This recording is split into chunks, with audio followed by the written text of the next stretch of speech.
Hey there everyone, welcome back to my talk corner. I'm Ketchup Sakura, and today is day 3 of the MSQ, and it's gonna be the last day before the early access. And I know I skipped a day from the weekend, but a couple of factors came into that day. One, I was feeling very, very tired, and two, I couldn't get in. You know, weekend and all, and congestion and all that. But enough of me. Enough of me doing like all these excuses. Let's go and play the game, shall we? I currently have a spoiler-free zone because I feel like the one part of the journey though is getting those etheric currents, because we all want to fly in the new areas. Pardon me, just trying to fight something. It's that time of the year. Well, anyway, I'm currently here in the Baldician Annex, exiting our home here in Old Charlian. Let's go and how about change up my minion for today? Let's go. Let's see.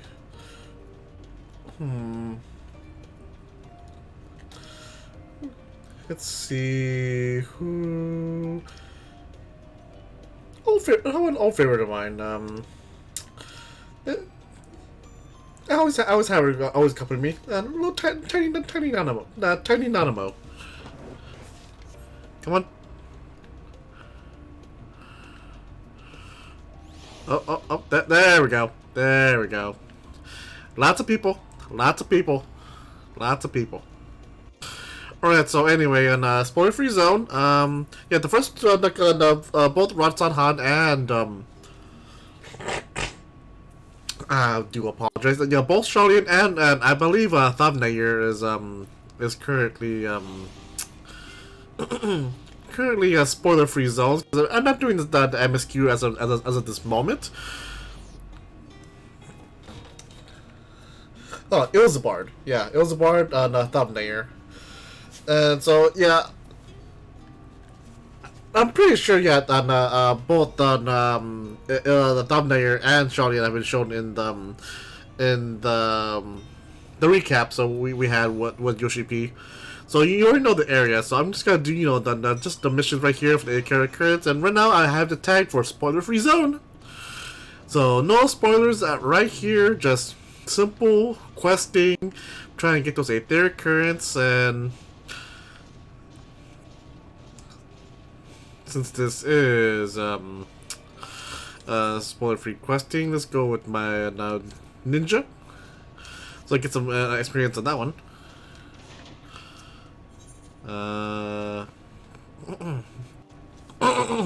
Stepchild. Oh, I get it. Why are there Matunga everywhere? Has this town fallen? Hi. Oh, your face! It is known to me. You were the warrior who fought for the mole in the Nadam. I am Olgul of the Katin. It was your bravery and skill which inspired me to embark upon my own hero's journey. And now I am foolishly blended into a den of Matanga. Why do these others walk without fear? Do they not care if they are slaughtered?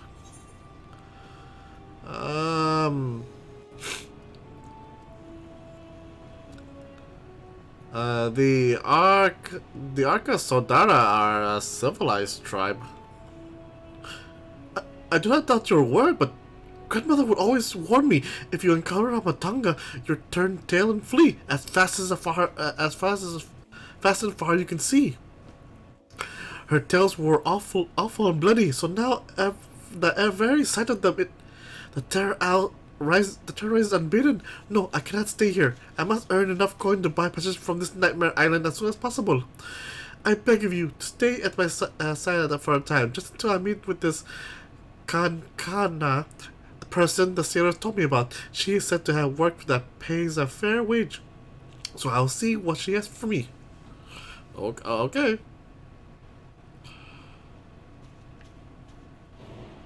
And of course, since we do have a little of a picture there, this will lead into a story quest chain. Might do that for a future spoiler-free playthrough, but for now, this may contain spoilers. I'm only gonna do this so I unlock the Aether Current, and once that's done, I'll go ahead and continue on with the... Actually, wait a minute.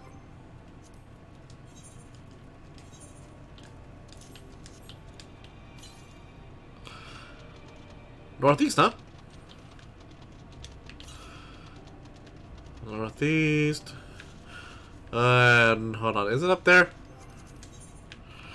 Oh, no, damn it. No, damn it. Yeah, that's all in this area. Never mind. The satrap of Ratzahan. I accepted that mission, but I have yet to go there yet.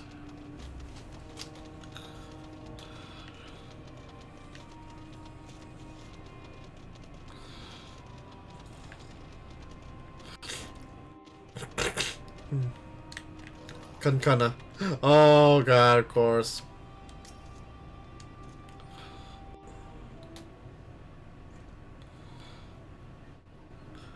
By the test mother, no one told me Kankana was a Matanga. Could I ask you to speak to her in my stead? Okay. Welcome to Unlimited Traveler. I am Kankana. It is my job to assign the right work for the right workers. Might I have your name? Kenshin and Ogul, was it? Let me jot those down. Oh, grandmother, why? Why did it have to be a Matanga? Is your companion quite alright? Ah, an understandable reaction. The Gajasura tribe have done much to stain the reputation of our people. You are looking for work, though, yes? Many have been forced to take what they can get since the troubles began, so I'm afraid all the simple jobs are gone. As for what's left, I only have tasks fit for seasoned fighters. Does that sound like something you can do? Fighting? I can fight!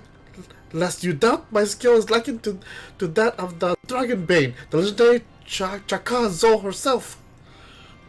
I'm not familiar with that name, but you sound formidable indeed. Why don't we start you out on escort duty then? A group of artisans set off to harvest materials and asked that I send any prospective protectors their way should I happen to enlist any.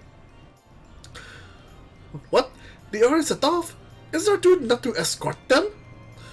There's to be a ritual dance performed at Kajaya's footsteps. They'll need incense and costumes for the dancers and such. The entire thing was decided rather suddenly, so there was no time to waste.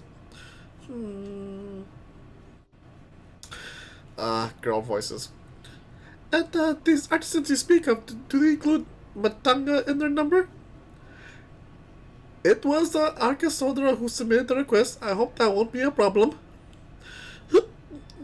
Not at all. I look forward to fainting at the feet of the most feared enemy. I cannot do this alone. Please let me strike the victor of the please let me strike the victor of the Nanam, and half the reward of this task will be yours. Okay.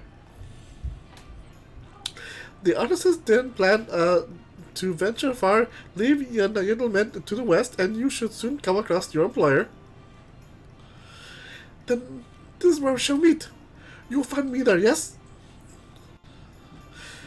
And good news, since I don't have work tomorrow, I can stay up a little later than usual.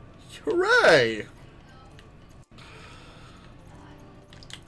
Longer stream.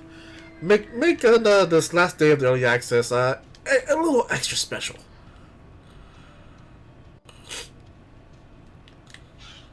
Oh, cool. Does mother give me courage? Pray for Nama. Pray for Nama, child. Pray for Nama. Ah, you must be our belated escort, yes? Glad to have such courageous, is your companion not well? She seems a touch shaky. Of course, I have thought of it before. I shall harvest necessary ingredients while the artisan stays here. That way I have no need to fear him being harmed. Perfect. Wait. I must say, this is less than ideal. Most my people are already scattered across the wilds. I wanted someone to roam around and ensure they were safe from attack. Is your friend perhaps frightened by Arkasodara? I met such travelers before. Well, no matter. If you could patrol the area as I asked, I must attend to my own harvesting. I'll go around to the wilds alone. Keep an eye out for her as you continue your patrol. Oh, goody. I wonder. East. Wait, do I? Ooh. Actually. East? No. Damn it.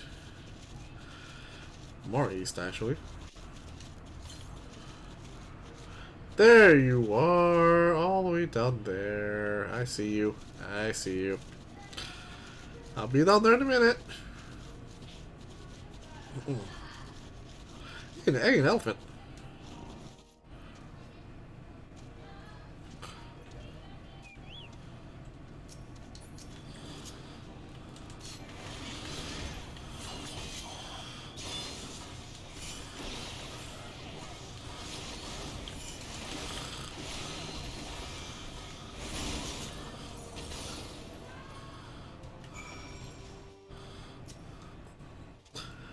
Tusk, drugs, bone crushing feet.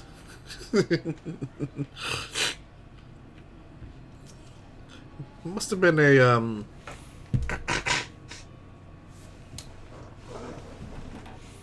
Oh, my sinuses, they're killing me.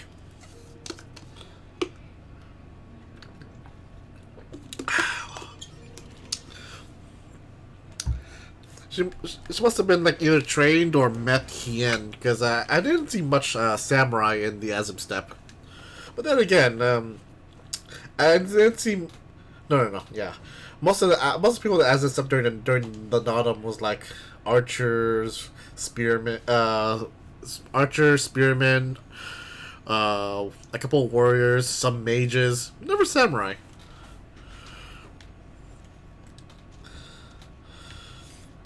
There you go, friend.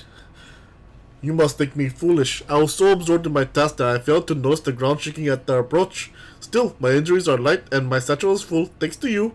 I think I can make it back to town in time to meet the others.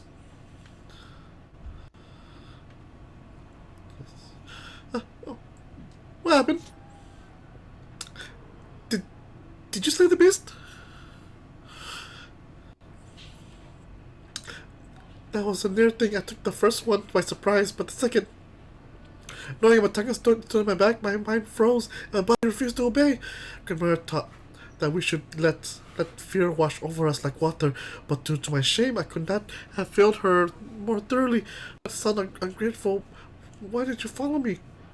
Hey, I'm trying to keep you alive, okay? We were to patrol? Forgive me, I should have waited for orders instead of running off alone and putting lives in peril. Come, we shall return to our employer. I want to be sure that the wounded man reach safety. Okay, this quest chain's gotta be her learning how to not fear the elephant people.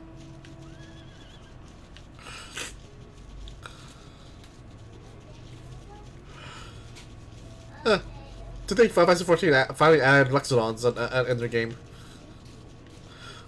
What's next? Playable Minotaurs? Oh, come on. Oh, seriously. I can go here. Hello, Ether Current.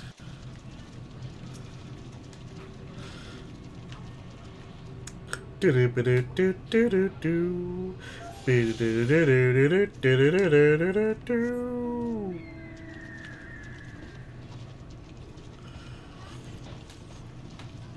I'm wondering why I'm not teleporting. Well, I'm right here. I don't want to waste a gil.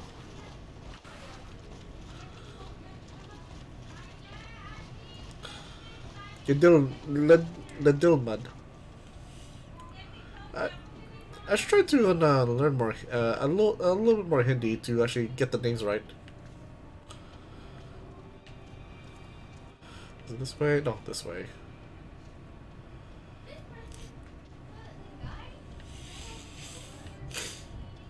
Good.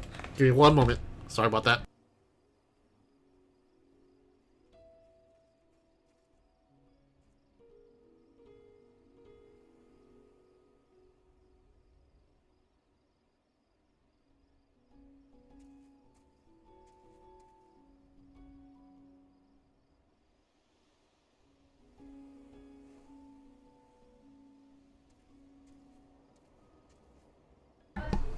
I'm back. Sorry about that.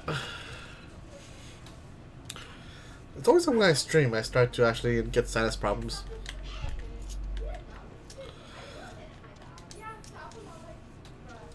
Deep breaths, let it wash over you. It's okay, girl. You got this. My colleague told me of his rescue, although we had hoped for an escort from the start. Imagine if he hadn't come at all. I sent him and others back to our workshop, so consider your duty with us complete. You have my thanks. As for payment, you can collect from Kankana. Right, I'm supposed to report to Kankana then.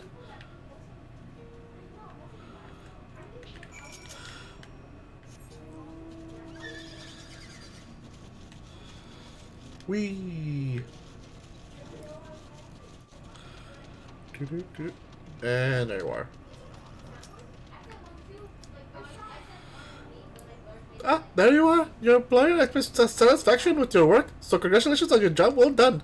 As a response to the recent chaos, the upcoming ritual was hastily planned, to say the least. As a consequence, the artisans have been hard-pressed to make everything ready. But when times are hard, the people of Damnaya rely on such traditions to renew their faith and bolster their hearts with the teachings of the divine. The death of an artisan would have thrown the whole thing into disarray, and thus your rescue was timely indeed. Please accept your payment, half each, as agreed upon. Are you interested in further work? I may have something for you, if so. Do do do do. Interesting. I had also troubles in Doma of Kogane. I assure you, this is different. Oh, she's been to Doma. And Kogane. Okay, that makes sense as why she's a samurai. Now, with that one ahead, let's go to the one at Great Work. Hey, hold on. Northeast. Still northeast. I just did the one. Oh, hold on. So, northeast, 127 yalms. So, yep, it's somewhere in here. To a Great Work then. And if you hear any voices in the background, ignore them. Please try to ignore them. Those are my. That's my niece and her friend.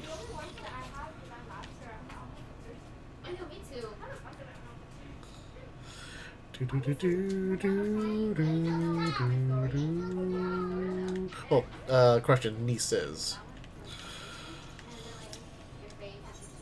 Alright, Jalamuk, alchemist or dancer? Another etheric current, alright. Do you have a moment, adventurer? One of my colleagues has gone missing. She said she was going to Kajaya's footsteps to get a bit of exercise, but she hasn't come back. I'll go search for her, but I'd go search for her, but it was almost time for a shift change, and I can't very well leave the guild to operate itself. Could you find her and fetch her for me? Sure, leave it to me. You're too kind. She should be in Kajaya's footsteps. Keep an eye out for a hearer with the black hair. I'm sure she'll be happy to see you. She was out out the last time you were by, and she was devastated when she missed out on the chance to meet one of the students of Baldissian.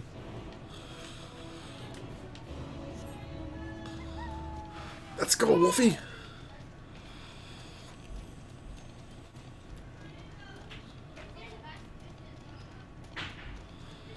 Alright, where are we going?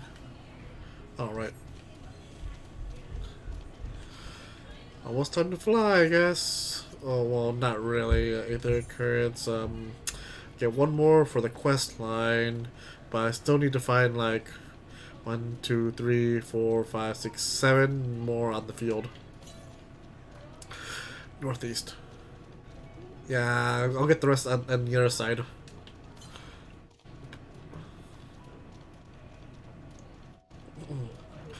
Follow this trail up to the footsteps. But we can at least enjoy on the ground trails down here, because this is one of the few times you can actually enjoy the ground. Because once you fly, you just go over it. Enjoy how much hard work done the dev team actually put into this. Oh, you want to fight, huh?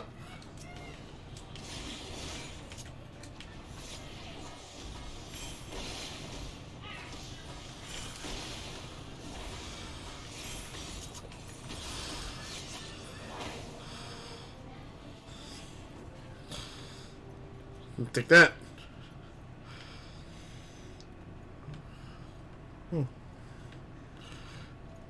Black carrot here. Oh, that's her. I guess this is where the dancers go here, huh?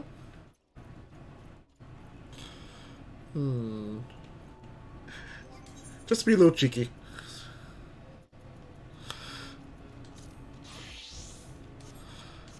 Oh, I'm using my jacket. Heh. Alright then, so... a little practice here, that won't hurt.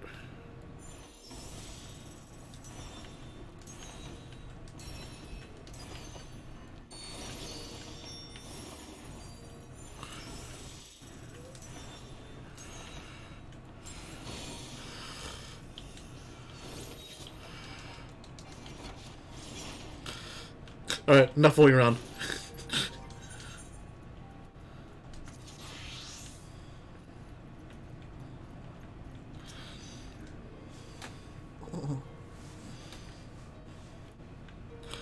Hello? Hi? What do you mean? I need to go back to work. Oh, have I already been out that long? I should really go. But I was hoping to get a better look at the stage before I left. I'm sure you're busy, but could you assist me for a moment? Sure, I guess. Thank you. I'll split the wall, so can you make sure the stage is in order? Sure.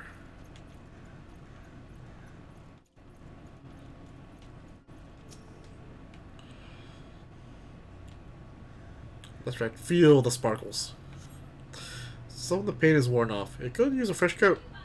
Oh. Oh, this is nice. That's a place you can G-pose. Feel more of the sparkles. Hi, Ratzahan. The cloth wavers distinctly at the wind. No problems here. Okay, there's another 8th right over there, and there's, of course, Razahan. And the exact center. Last time we were here, it was all cloudy, so we couldn't see it, but now we can see it plain as day.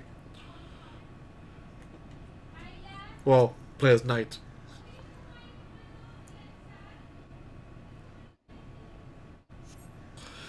There's a small hole in the floor. That can't be good. Nope, that can't be good at all.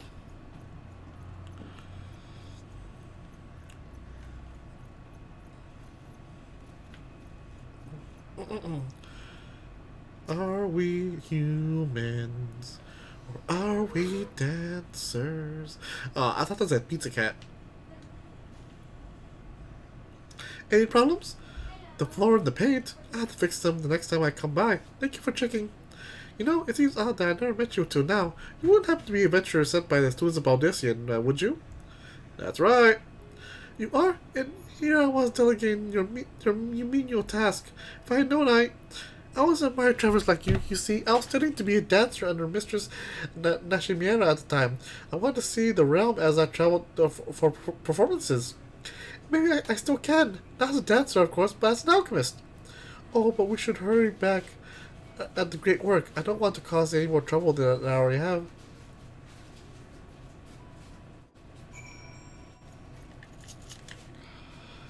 Am I far enough to... Yeah, I'm lazy enough.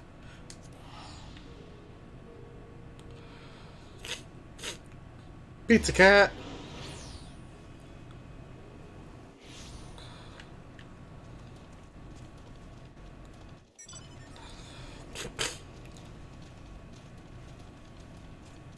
Alright, let's go with this etheric current.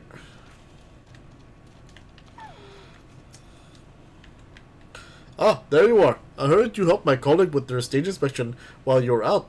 It's greatly appreciated. She really looks up to your kind, you know. She lost her chance to become a dancer due to her unfortunate injury, and now she's working to heal the sick and injured as an alchemist. She was so happy to meet you as I am. Here, a token of our thanks. This magical wind current I'm holding in my pocket for some reason.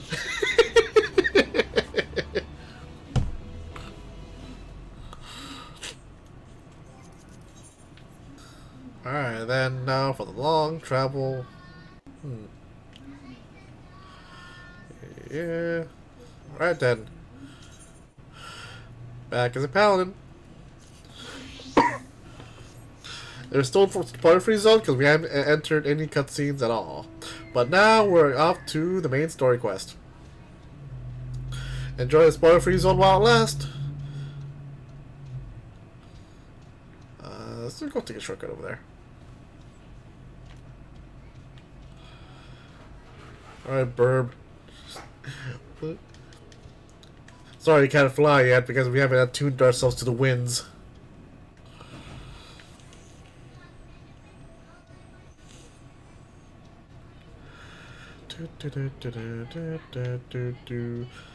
So far, I'm really liking the story of the game. It's really super. I saw someone flying. Yeah, a friend of mine actually blurs through the entire MSQ, like seriously, from level 80 to level 90 in 3 days. Like and you're gathering, huh? Where am I going? Oh. Like, yeah, he blurs through the whole entire story in about 3 days straight. I mean, that's feasible if you only do the MSQ and ignore the Aether Currents, I believe. But then, yeah, I saw some other people doing it faster. But the point is, though, at the very least, he can just enjoy the at leisure now. He doesn't have to worry about logging in every day. So, but then again, I think he just never logged out and just played it straight. A lot of people tend to do that, though. That's why on release, for even though it's like early access, it tends to get congested. As time goes on, well, at least for the early access, though, it gets easier and easier. But once full release comes out, I suspect that it'll go up again. Because the people who have not yet been able to pre-order it and get the early access, so we now logging in over and over again. But at the very least, Yoshi P gave us on 7 free days of playtime. Like, yeah, that's nice. That's good. That's good for them.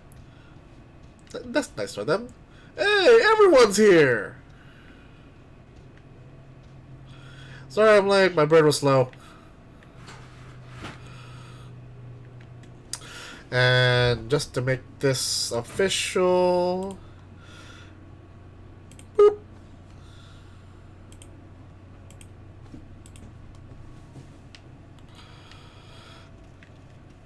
Justinian. When last I visited, the city was brimming with life. I expect the tower has dampened the mood somewhat. Be it here or in Eorzea, all share in the desire to deliver the captives. Thus, united, I pray that we may join in common cause with the satrap. Of the satrap, I only know the common tidbits, that though the position is hereditary, he is not considered a sovereign, and that, despite possessing considerable authority, he wields it sparingly. Given the Given the esteem in which the locals hold him, however, it is safe to assume he's good at his job. He could do far worse for an ally. That is true. Martian! All present? Then let us proceed. Owing to the threat to the tower, the city is currently in a state of high alert, and strict restrictions are in place for entry. Though you have been granted special permission, I ask you to remain close to me at all times. Sure thing. Please let me continue. What?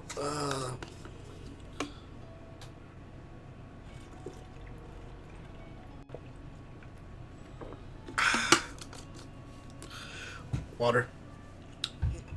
Morty.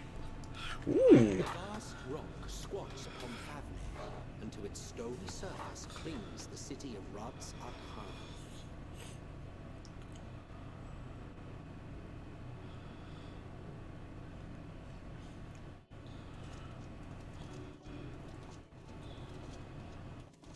Ye who enter here are subject to the scrutiny of gods, the gate's most watchful eye. Oh.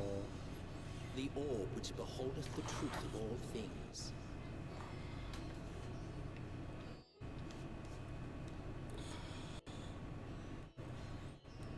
Oh, I'm in Silk. You will never leave us. Pass beneath its hot, piercing gaze, bearing down like a second midday sun.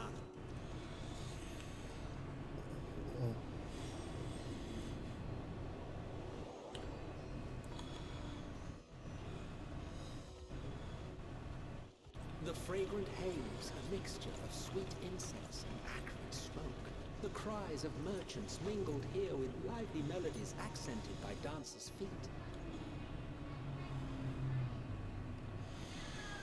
Travelers seduced by vivid sound and colors were once swallowed up by patchwork streets.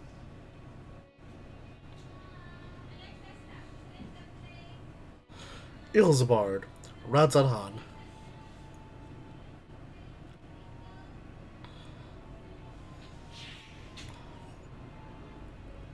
But no such scenes to savor now. To what somber present does that divine eye bear witness?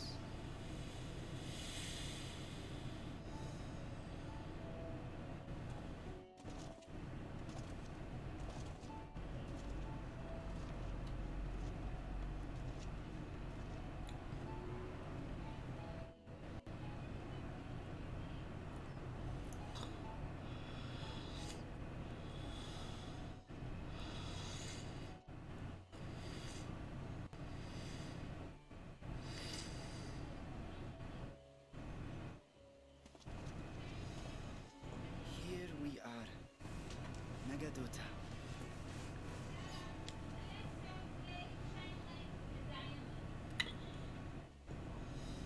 It seems a shame to bring you here directly. Under normal circumstances, it would have been my pleasure to show you the sights. Mm-hmm. And it would have been our pleasure to see them. Alas, it seems our tour of the city will have to wait.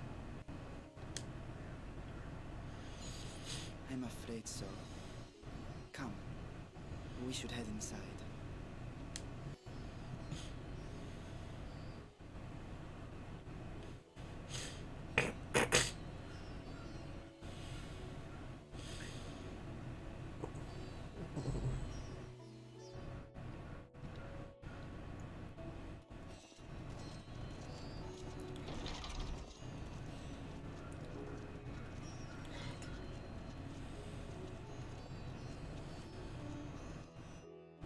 Your Excellency, may I present our honored visitors?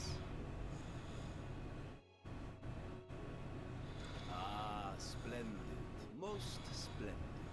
Oh. Allow me to introduce myself. I am Ahawan, satrap of Radz Adhan. Our alchemists tell me your assistance was invaluable in the creation of the warding scale. Such deeds ought to be recognized in person. Thus did I have young Varshan convey you here forthwith. On behalf of my people, may I express to you our sincere gratitude.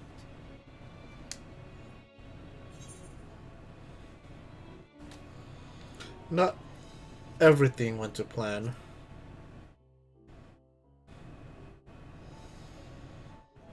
I assume you speak of Nidana.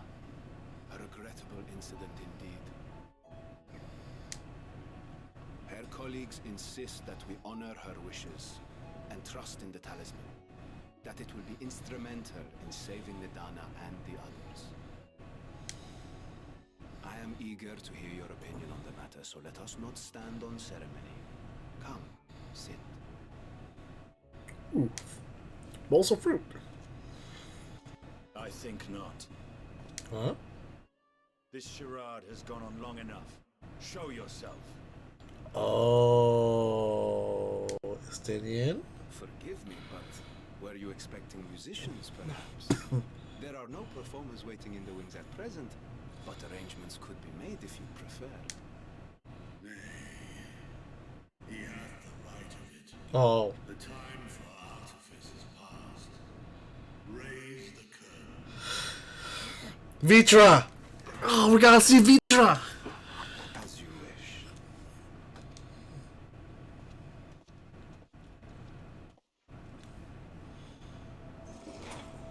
You travel as assistants to the students of Valdesian, but you are known to me.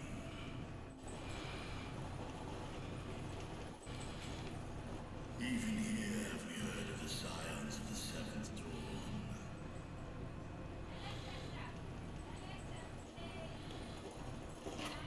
I am Vritra, and for years uncounted have this isle served as mine abode. Vritra, of the first brood, sibling to Kreisvelger and Nidhogg.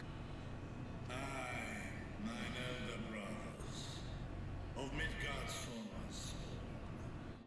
I was last to hatch. Well, isn't this a surprise? We were told Radzat-Han had an alliance with the dragon. Not that a great worm sat in the Satrap's own hall. A necessary subterfuge, as the true tale of our nation history illustrates most effectively. In the beginning, the rock upon which our city is built was home to Vitra, and Vitra alone. In time, the ancestors of the Matanga came to the island and established a foothold. But never did they dare disturb the worm's lair. Heaven sword music. Adopting the example of their Akasodra allies, they too treated Vitra with reverence and respect. The fact that Heaven sword music had to play. Oh. And for many years, an understanding between our forefathers and the Great Worm endured. Until marauding heroes from the mainland came, threatening to shatter our peace and tranquility. When it seemed all would be drowned in blood, Vitra himself came forth and quelled the rising conflict. A peaceful accord was reached, and oaths sworn in Vitra's name. Thus began the dragon's governance of the fledgling state, which was to grow into Radzat-Han. But if Vritra is still here, then your position as Satrap is just... A charade, yes. And one which my family has performed faithfully for generations. Many envy the great worms their power. Were it known that I ruled here, then the fires of war would burn without end. I would not be the flame which consumeth my people.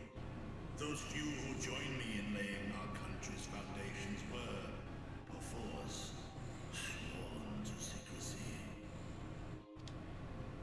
Your eye. It was taken. Oh. The eye. Tis here, buried within the semblance of flesh. Wait, what? I'm sorry, what?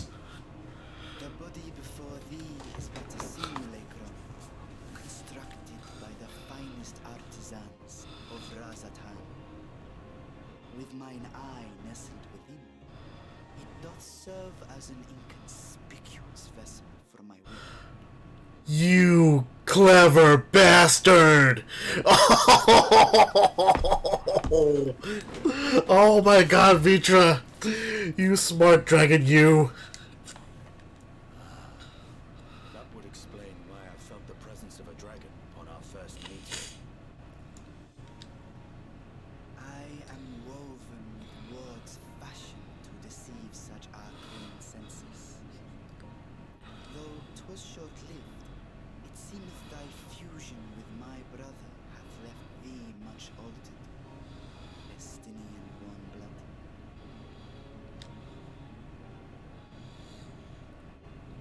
Fusion.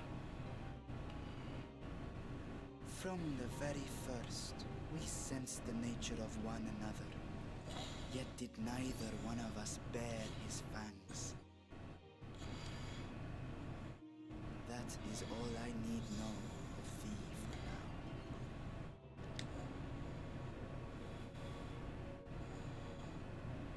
With my secret thus revealed, I have for you a proposal.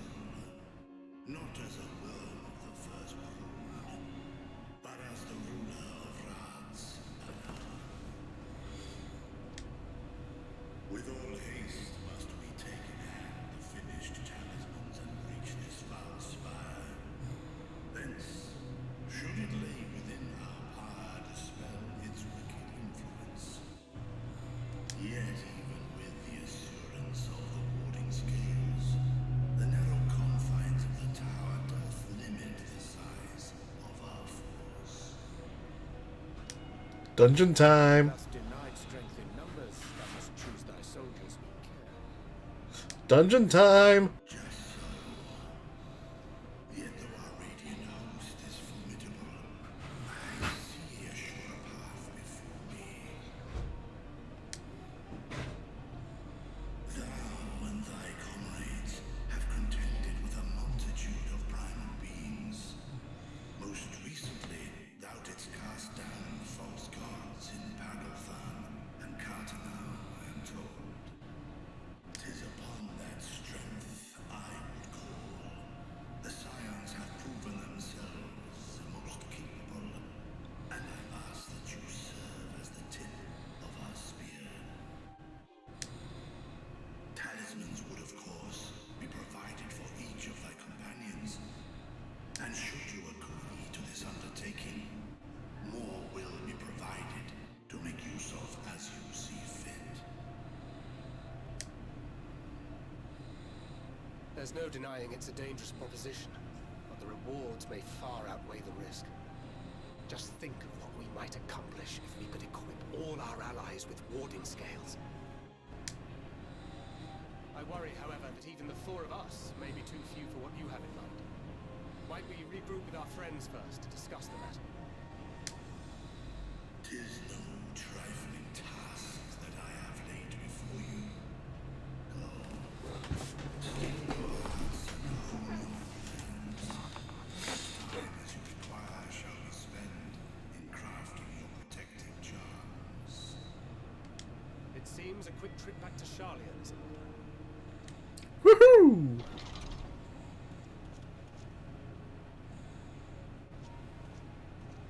Wilt thou not lend thine aid?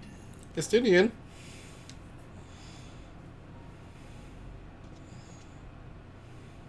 Whether your request be made as a great worm or the ruler of Rats at Han, I see no reason to refuse, nor will I.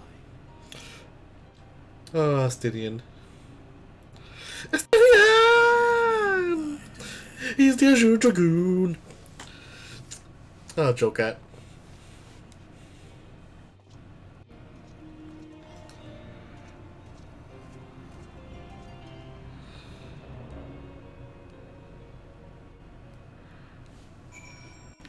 Speak with Thancred. Estinian? What do you think of all this? If our course of action is decided, let's not tarry. That was quick. that we should encounter one of the first brood in such a circumstance. Thancred. That meeting took a rather unexpected turn, but we now have a clear objective ahead of us. Let's rejoin our comrades in Charlian and muster a suitable crew for our foray into the Tower Result. Oh, and if you haven't already done so, be sure to attune to the Aether right here before departing, unless, of course, you enjoy violent nausea. No, I don't. Let us go back. Oh, fine. But given the city, so I cannot let you proceed past this point. Fine. Already been tuned. Yada.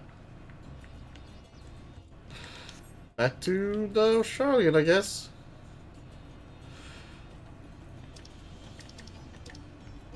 Old Charlian.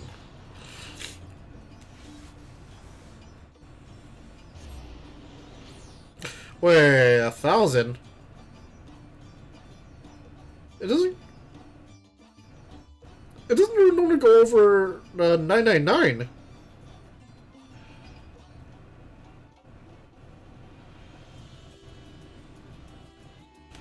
Hold on. There's something fouls afoot.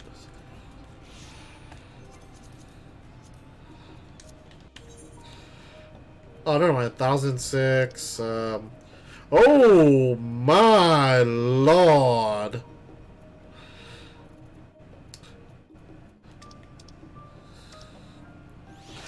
Take great care, everyone. The fee for teleporting on the willy-nilly has increased by a lot. And a whole lot. Oh, good thing I put you on silent.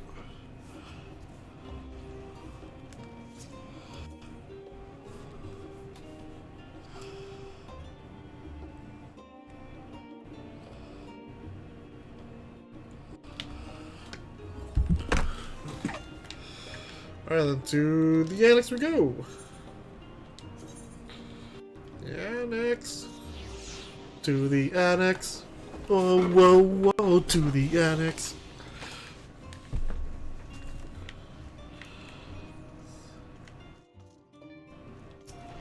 Main hall, go!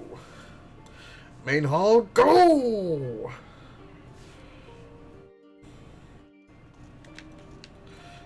Still in? The conflict between Nidhogg and I is in the past, and though they were brothers, it has no bearing on my view of Vitra.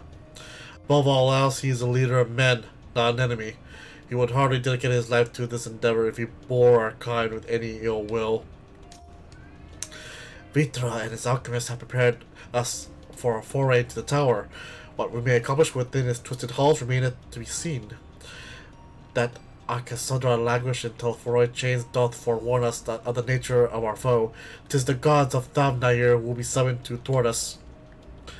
The Magus Sisters! Just as I was getting used to balmy Thamnair, we're back to chilly Charlian. Take care not to catch your death, eh? We need you for battles to come. Now then, your investigation here remains, but when that's over, we can take stock of our developments and discoveries.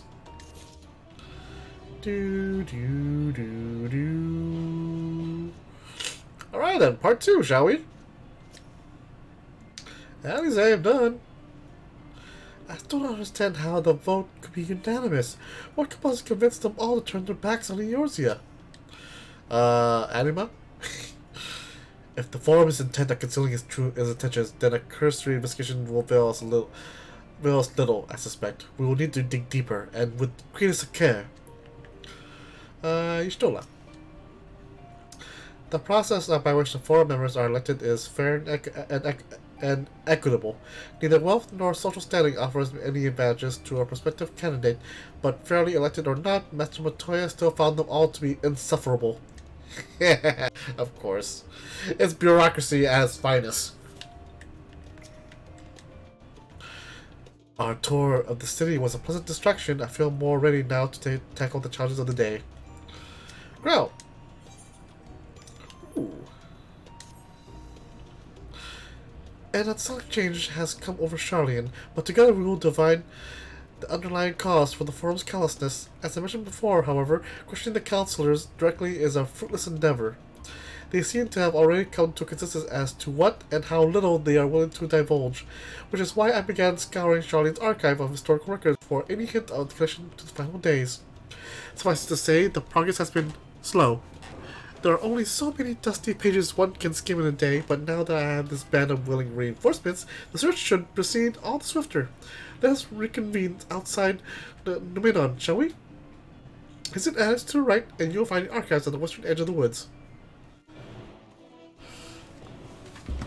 Alright! Study time! We had adventure in a new place, and now it's time for studying. Heading to books and old Charlian.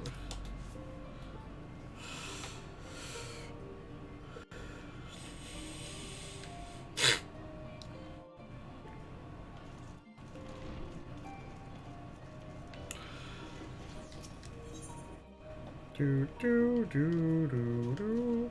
Nope. Nope. The studio? Close enough.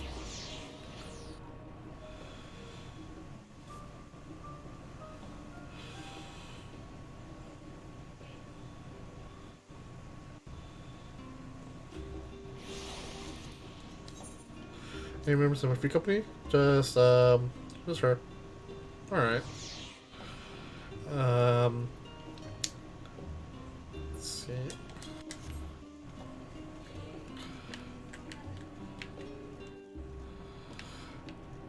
This way? Oh. That's the way, huh?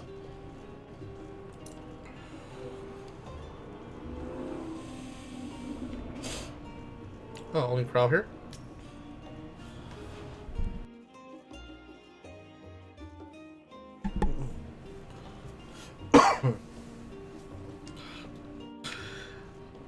My intention is to follow, I hope. In any case, you stand now before the doors of Numenon, Charlian's greatest collection of books and tomes.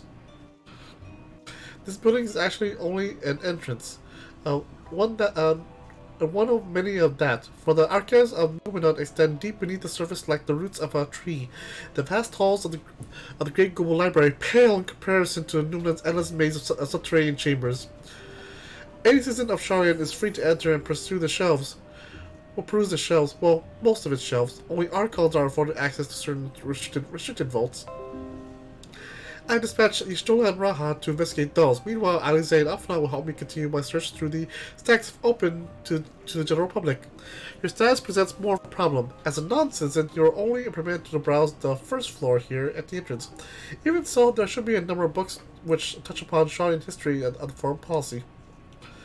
Your task will be to find and study the relevant publications. I promise you, a working knowledge of those subjects will be far easier to spot the stored clues we're looking for. Let us be about it, shall we? I've told the others to meet us at the stone benches over there once they found something promising. Browsing tomes. Happy reading! Okay then. Oh, this is the place in the trailer! I mean... yeah, and the cinematic. Oh my god, she wasn't kidding. Oh. I would like to have a library like this in real life. But the cost of everything, including the upkeep. Ugh. The spine reads the story of Charlian. Read the book! Long, long ago, on an island in the northern sea, there lived a Rogadan man by the name of Nyonclef. Nyonclef was a student of astrology, and he divined that a flood of terrifying proportions would soon sweep over the lands of Eorzea. So it was that he built a gigantic ship, assembled a crew, and set sail for that imperiled realm. The flood arrived as foretold, and to their horror, the strangely churning waters drove the people towards the ocean. It was there, however, that Nyonclef's crew hauled them aboard this ark, but the danger had not passed. A towering wave approached, threatening to smash the vessel to pieces.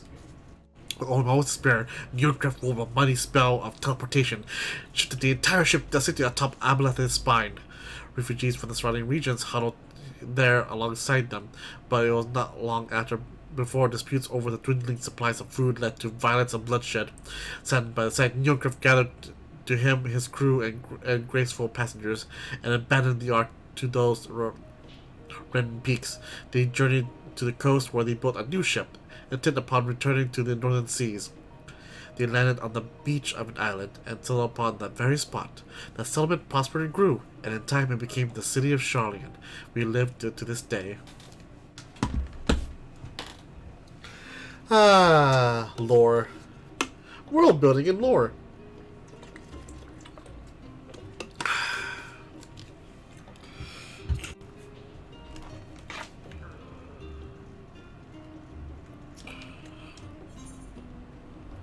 The title of the spine reads Rolled of Olds, the Colony.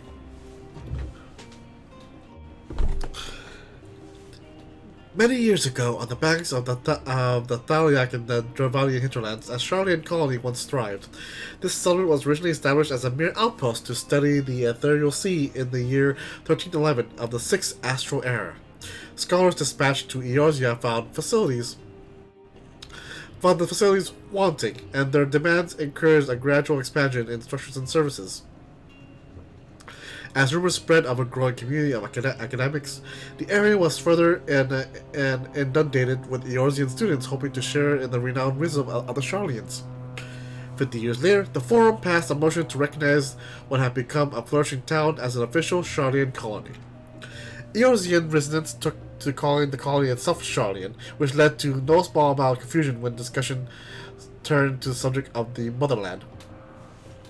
In response, some Sharlayan inhabitants, if pressed for a name, would simply refer to it as Emporium. Following the Great Exodus, however, goblins and treasure hunters claimed for themselves a corner of the abandoned colony and gave it yet another name, Idleshire. The following chapters go on to introduce the most prominent features of Idleshire. The book does not appear to contain additional information on the Forum or cover the history of Sharlayan motherland in greater detail.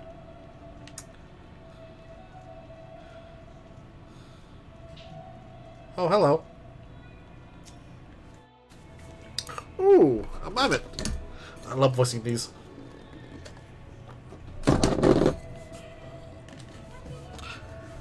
We apologize for the inconvenience, but the reference desk is currently experiencing an unusually high volume rate of requests.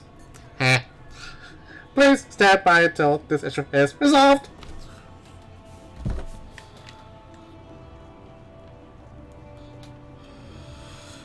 Ooh, I like to explore this library even more and more.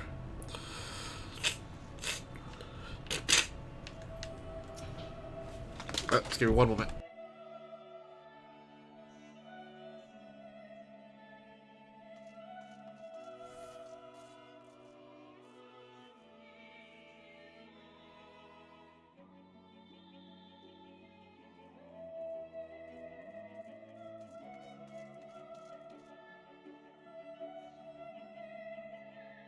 Sorry about that.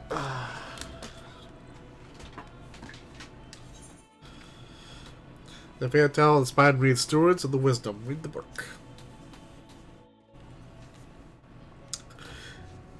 During the chaos of the Sixth Umbral Calamity, Archon Newcraft, founder of Sharlayan, bore witness to the madness and savagery of men brought to the brink of despair. Upon raising a settlement on an island in the northern Empty, he instructed his people thus: Renounce the ways of war, and pursue enlightenment through knowledge and reason. The Sharlayans took to heart the words of their savior, and henceforth served as stewards of wisdom. Upon a foundation of accumulated learning, they built a homeland unlike any other, a nation born from strengths of minds rather than the strength of arms. With knowledge of economics came shrewd trading. With knowledge of agriculture came bountiful crops. Engineering brought wells and sewers, and ending squabbles over water. Wealth of expertise could be bartered for wealth in coin, and the more their wisdom spread throughout the world, the more mankind as a whole would thrive. And so it was no matter the trials and tribulations of the age, the citizens of Sharlayan would live by their founders' teachings. For the sake of of a better tomorrow, for the sake of a brighter star, they would eschew the tools of war and with knowledge deliver the world. Ooh, okay.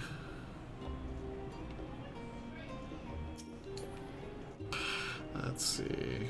There's one over there, one over there. I can't read them all though. Well, the tale is written forever 20 summers. My beloved seekers of knowledge, have you ever put learning before your health and neglected to feed the rest of your body as you should? I too once engaged in such foolish practices, but one night, engrossed in philosophical study, I have an epiphany. For all the world's mysterious that drives us to reckless abandon, we have so very few years in life in which to achieve our goals. Oh no. Thus I do share with you this mantra. I am forever 20 summers young. The number itself is unimportant. You could be 19, or 23, or 40. Whatever age you are when you discover this manual, let that be the age you aspire to remain. Through mindful, healthy living, you will extend the time available to spend upon your chosen research. Another day, another moon, another summer, or grasp the greater truths you peruse. In the pages that follow, we will explore the secrets of maintaining one's physical condition from a biological, ethological, and arcane viewpoint. This book is on the wrong subject, searching for works which contain details on the forum unmentioned. It's all about keeping your health. Junk books like this are also here. 1,000 ways to make chicken soup for the soul. To the heavens. Ooh. Have you ever gazed at the skies above and contemplated the mysteries contained therein? I speak not of shifting cloud patterns, but of the vastness beyond, of the sun and the twinkling tapestry of the night. Some think the dome above us is to be a finite space, yet amongst the leading thinkers of our age, one scholar's depiction of the boundless sea of stars has firmly taken root. Alas, this heavenly sea remains an unreachable, unknowable destination. There are few indeed who can claim in satisfactory detail why our own stars believe to revolve around the sun. It was the technologists of Alag who came closest to understanding the laws which govern the starry abyss. It was they who launched Dalamud and sought to expand beyond our earthbound existence. Having read of their ancient ambitions, I wonder, has your interest in this field of study waxed or waned? What if I were to tell you that the eternal constellations were arranged differently in the past, that the positions continue to shift almost uncertainly but miserably as we journey into the future? Would it shock you to learn that the stars drift further and further apart, and may indeed do so forever? Are you eager to learn more? This book is on the wrong subject, that got real too quick. Talked about the heat death of the universe. Like, out of nowhere, what the hell? Oh, that's a door?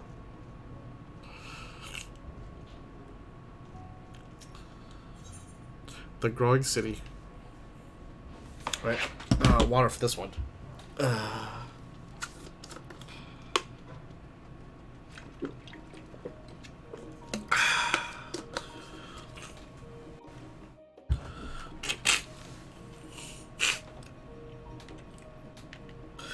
In the years which followed the founding of Sharian, civic policy and other matters of import were decided at the Ecclesia, a public forum in which every citizen was eligible to speak. As the city's population grew, however, this format became increasingly impractical. The larger the number of participants gave rise to ever longer debates, resulting in significant delays of vital resolutions. Various measures were introduced in an attempt to curtail protracted discussions, but in the year 201 of the 6th Astral Era, it was ultimately decreed that Sharian would transition to a new form of governance. The nation would now be led by a body of 99 members, citizens chosen from amongst their peers by means of a nationwide vote. Thus was the forum as we know it today conceived and created. Neat. 99. Nyunkref, Rogan and Sailor, huh? I fear this also might be and dungeon as we go on. To the forbidden library.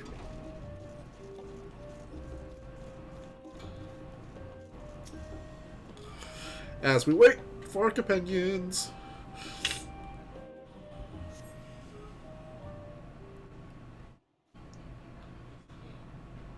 Ah, there you guys are.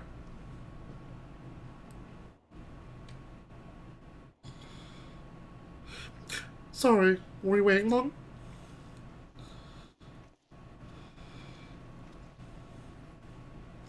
I wanted to make sure I borrowed at least a few promising volumes.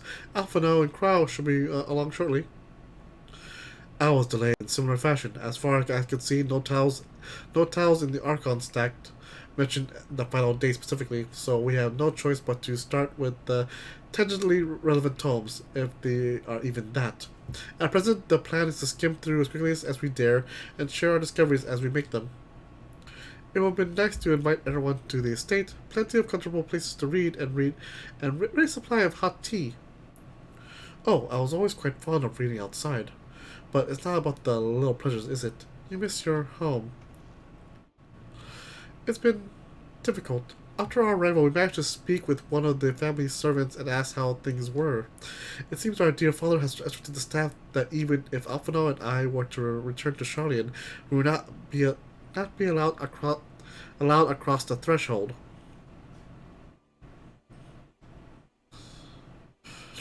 A harsh measure indeed. I hope that our efforts to understand his position and that of the forum will perhaps lead to a reconciliation. We'll mend this rift one day, I'm certain of it. And what of you, Graha? Have you been to visit your family, or do they not live here in the city? Well, my situation is somewhat complicated. I was raised in Charlian, yes, but I was born rather further away. In the southern reaches of Ilzabard, in fact. For generations, my people have dwelt in Corvos, a coastal region opposite of the island of Damnair. The Alligans founded a city in that fertile land, and by ship brought in the subjugated tribes of the Mikote to serve as laborers. Of course, the massive earthquakes of the Fourth Umbral Calamity brought an end to the Empire's reign, and when the Fifth Calamity froze the seas solid, many of the tribes still living in Corvos braved the journey back to Eorzea. My ancestors, however, chose to remain, that they might prevent the remnants of the Alligan technology from being misused. Isn't Corvos under Guardian rule? Oh, we are gonna go there. For the past 50 years, yes, some semblance of local culture remains, as is the case for most imperial provinces, but Garlemald renamed the region Locos Ammonius. When I was a boy, a nearby town came under the jurisdiction of an illustrious imperial family, the nobles of House Darnus. House Darnus demonstrated a singular interest in Alligan civilization, so my tribe was forced to consider a plan of action. For some time already, voices have been raised in favor of abandoning our ancient customs. After all, the Alligan eye no longer passed to our eldest children as reliably as it once had. Fear of discovery eventually tipped the scales, and the decision was made to bury our ties to the knowledge and traditions of Allag. As the last child born with the Alligan eye, I was given over to the custody of our friends and the students of Baldessian, who had me registered as a Stralian citizen. I never even considered. Forgive me, it was an unkind question. Even Thancred was taken in by Archon Louis Swall, was he not? Stories of adopted wives and rescued orphans are more common among Charlians than you might think. Yet, regardless of our origins, we are all provided with equal opportunity to learn, and with sufficient perspicacity, we Osiris can earn the vaulted title of Archon. This is exactly why I have such love for this country, and why I wish it to remain a nation of which the citizens can be proud. Here, another good reason to get to the bottom of the forum's stubbornness, aside from the trifling matter of our impending doom. Excuse us while we try to make some headway into these books. More companies should be arriving any moment now. Graha backstory. I love it.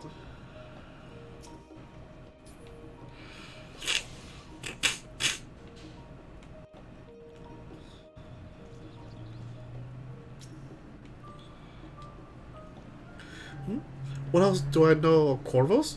Precious little, I'm afraid. I've not returned since Master Gullov first brought me here. I can tell you that Corvosi rebels still seek to slip the yoke of their Imperial masters, though the fighting is far less fierce than it once was. Oh, and they have carpets. Flying carpets! The lizards are quite extraordinary. Oh. There are others better suited to poring over old history books, so I thought I'd try my luck with more recent events. If we can find anything to better inform the foreign deafling behavior.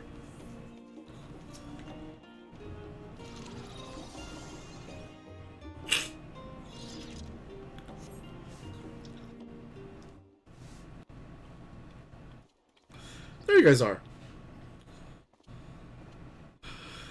We return with our selections.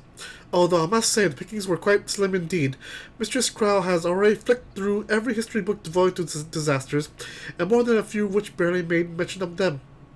As such, we will be looking into research papers on the umbral calamities, as well as articles written by prominent forum members. Perhaps their knowledge of the final days comes from an unexpected source. Speaking of which, may I ask you a few questions related to the final days? I'm the only one here who didn't witness the events of Amrot firsthand, and fear I may be overlooking critical details. I gotcha. I'll tell you every single detail. Well, thanks. Now, where to begin? First things first, what kind of phenomena did the ancients encounter as the final days drew nigh? Power summoned from the Aether, the worst kind of phenomena. A complete distillation of creation magics.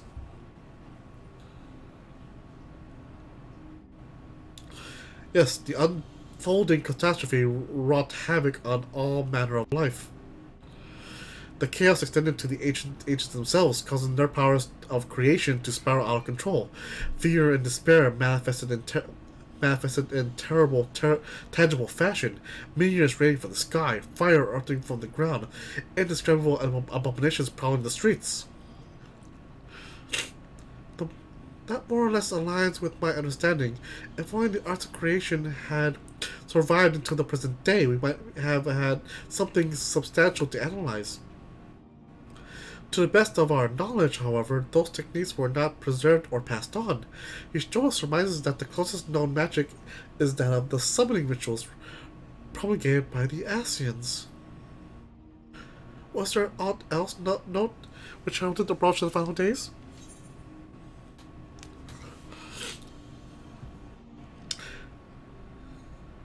They say it began with a kneading sound for the land itself.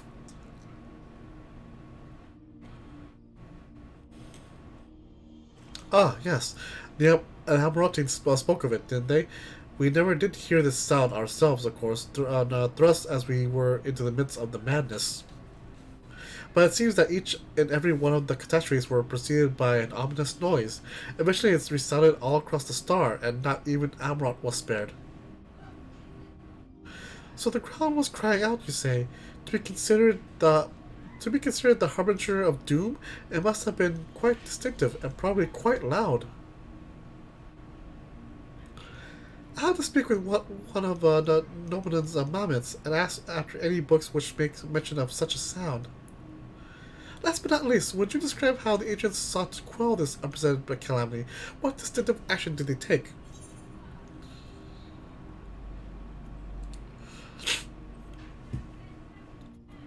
They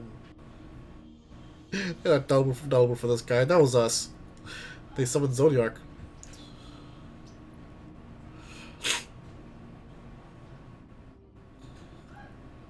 Yes, with Elizabeth serving as his heart, so many gave themselves in sacrifice to bring him into being. We do not know exactly how Zodiac brought salvation to the star, only that by his godlike will were the laws of nature set right. Then, once the balance was redressed, the ancients offered up a further sacrifice to heal the ravages of the final days. Life sprouted anew, and It was these fledgling souls they intended to render onto Zodiac, a trade that would have allowed them to resurrect the shades of loved ones absorbed by the primal. Or might have, had Vanat and her followers not manifested their opposition in the form of Heidelin. Thank you, both of you, for the detailed review. I feel much more confident now in my understanding of events. With all that freshly in mind, it does make me wonder what the Telforoi truly mean when they speak of bringing back the final days. We've seen what they're doing with those towers of theirs is forcing people to summon primals, a kind of catalyst. Are they attempting to mirror the conditions caused by unsustainable creation magics? Or are they simply using the final days as a figure of speech, a convenient metaphor for the scale of destruction they plan to unleash? But this is all just pointless conjecture at this stage. Let's return to our attention to the forum, shall we? We should keep an eye out for Ishtola, but 'tis time we began studying these research papers. Lots of reading. My end and their end, too.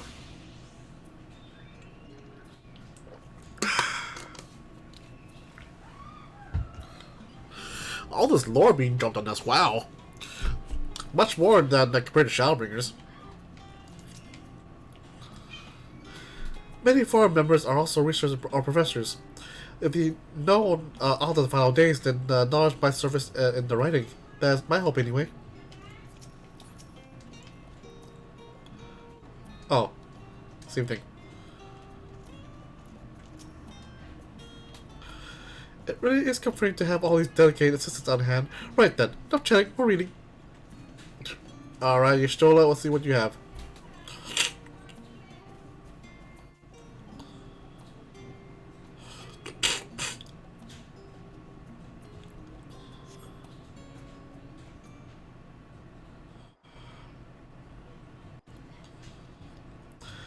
I'm the last, am I? Well, my extended research of the Archon stacks produced one or two possible useful books. But I wouldn't get your hopes up. If you recall, Orianjan learned of the source's reflections from the Garoon oracles for its potential to cause panic and confusion. That tome was deemed apocrypha and sealed away in the Great Grumble Library. Tis even less likely that knowledge of the unsundered world, not to mention the horrors of the final days, will be left sitting on the shelf for any curious scholar to find. It stands to reason, then, that my colleagues, by the archons or counselors, should perforce be largely ignorant of the subject. Yet when you confronted Master Fortunat with knowledge of the Telforoi and their machinations, he scoffed at the suggestion that they posed a threat. He seemed adamant that the forum would know if the final days were truly upon us, which always supports the conclusion that whatever privileged wisdom is guiding the forum's behavior is being kept secret from the rest of the nation.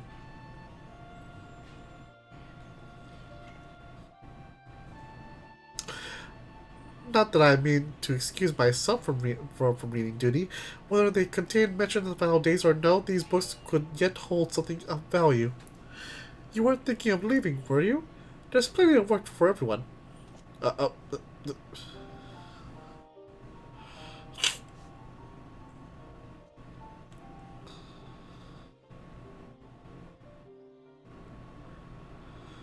They're hiding something, but that's plainly obvious.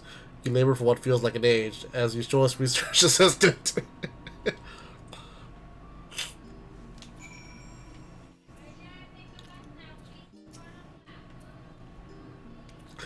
Thank you for your help, but I think I can manage the rest without your assistance. If I were you, I'd steal a few quiet moments for myself. Hi, Crow. Oh dear, you look exhausted, but what about your studies? Were you able to find any books on the subject that I mentioned? Then the days was well spent. You should wish to read them again.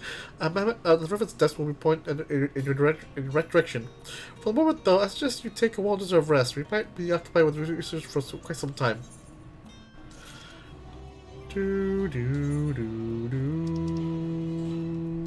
Give me the boots.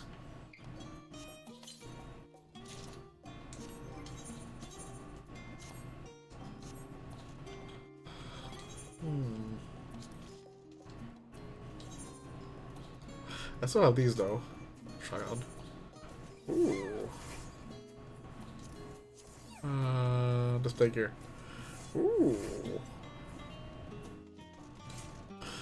Does match. Why not, actually? Cast Glamour. This one. I don't know why though. Oh, that's why because the Plagathon gear. Wait a minute, doesn't make sense though. I have the Crypt Liquor gear though. And that's still lower than these? And why are you lower than... it doesn't make sense.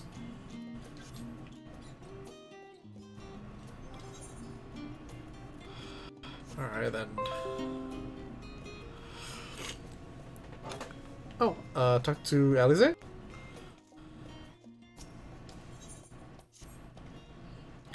Ready for a tea break. I know I am. Honestly, my neck and shoulders are going to calcify if I don't stretch my legs and walk around a bit.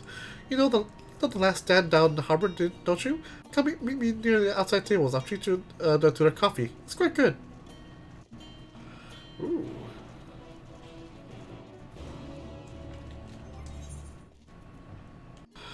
Durian. Morty. Let's see what the nearest one from there is.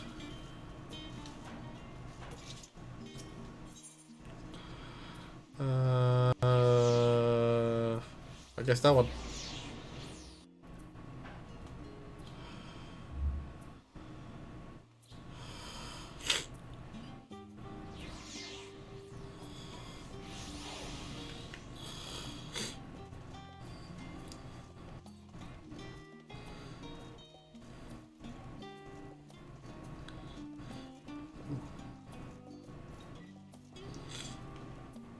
Aww.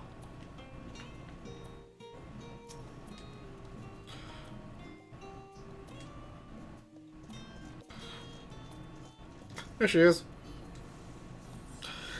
As busy as ever, I see. How very surely that no other gourmet cafe has sprung up to compete with for customers. Actually, this crowd gives me an idea. Before we place an order, why don't we ask a few questions and gauge the mood of the city? I'm interested to hear what the average citizen has to say about the Telephoroi. Might even learn something new. Worth a try, don't you think? Okay.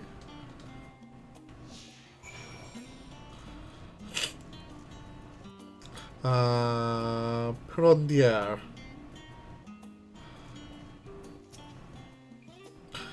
What is it?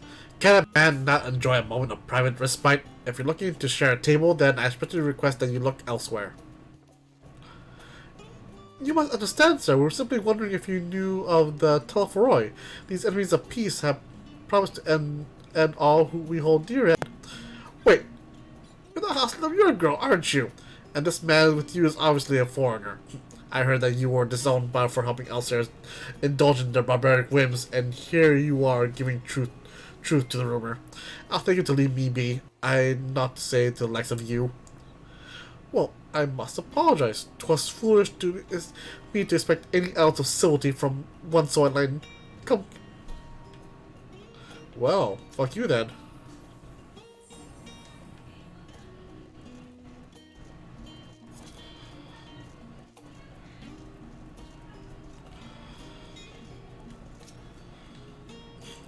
Yes, I don't believe I had the pleasure. Pray excuse the interruption. Oh, she's behind me. But we were hoping you might share your thoughts on the Telephoroi and their unsociable plans. My goodness, if it isn't the young Miss Labyrinthos. My apologies, but I work in the office of the forum. If word reached Master Frustrated I was helping you. I see. We're sorry to bother you. God damn it. Ah.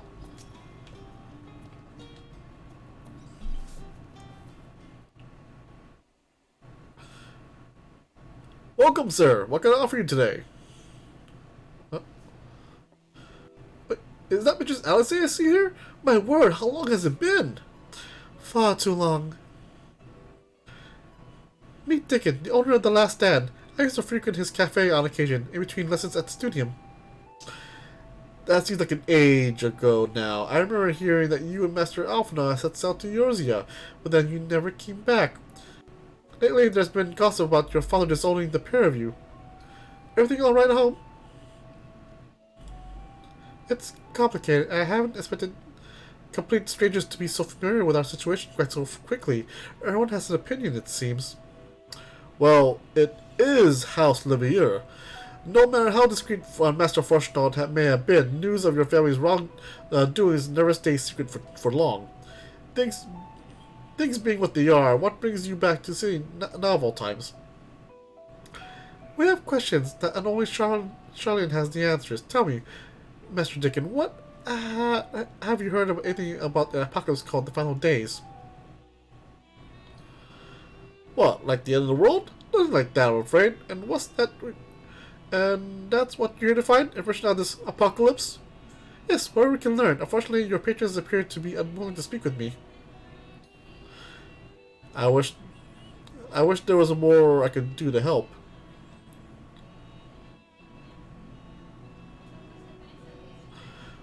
But maybe there is. You're a visitor to Charlene, aren't you? Then few will know your face. We should be able to pass you off as a server with none the wiser. We just finished preparing a few orders. Strike up some friendly conversations while you're setting down the food, as might just get the answers you're looking for. Not a bad idea. I hate to ask, but what do you think? Sure. That's the spirit. Pay attention now, and I'll explain where each of these dishes need to go. The tea set is for the chatty group sitting by the water's edge. The omelet is one of our regulars, a Highlander by the name of Gisela. She's sitting on the outside table with a friend of hers. Behind them, you should see a Mikoti gentleman. He ordered an oven-baked lobster. Got it? If you're not sure, I'll just ask and I'll explain again. Good luck. Tea for girls, omelet for here, and lobster for Mikote. Got it.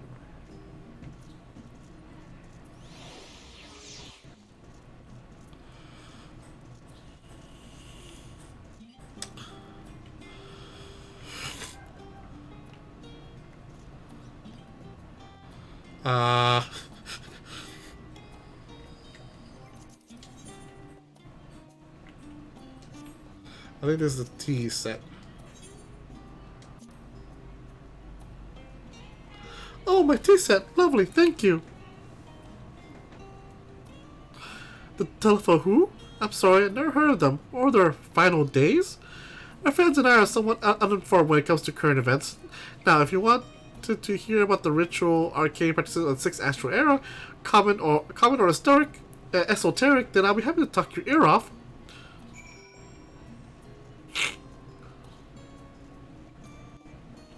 This one is... Gisela. This one is the omelet.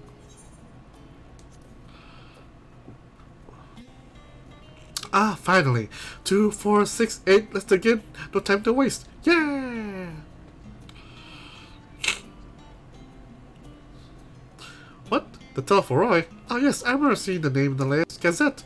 That and some grand claim that about the end of days. Some old senseless run of warmongering. When will these fools grow tired of spilling each other's blood?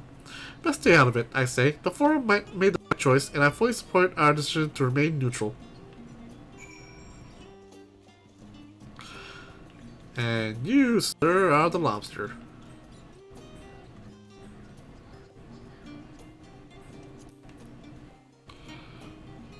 At last, the oven-baked lobster is mine. You have no idea how long I've scrimped and saved and suffered to afford this heavenly dish.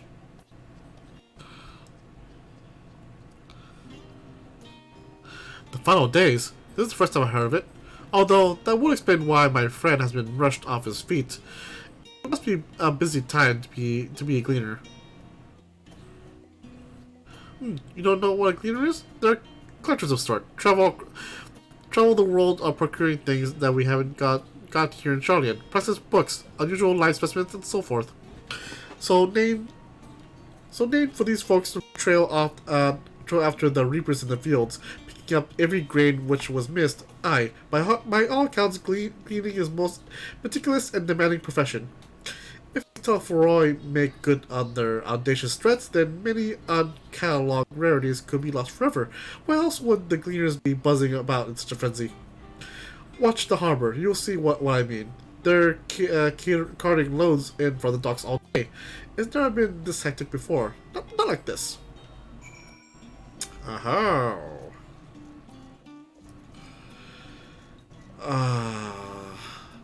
Curiouser and curiouser.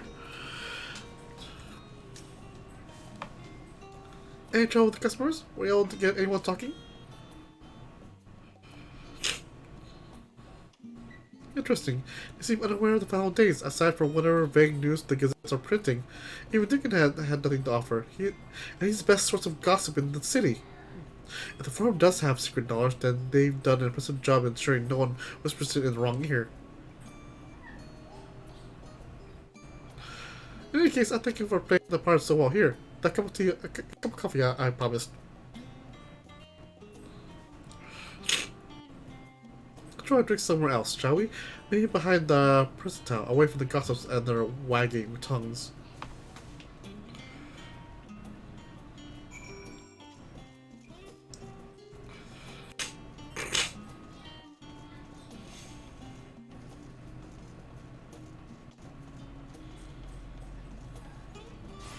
What's this? Oh, leaves.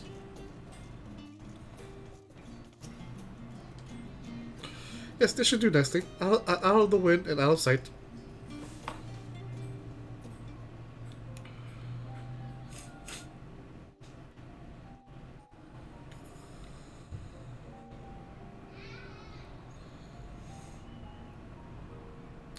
They have sort of cups with the last dance symbol. I couldn't believe what I was hearing. So how does it go back to the cafe? It wasn't until much later that his words began to sink in, that I began to feel the weight of what it meant.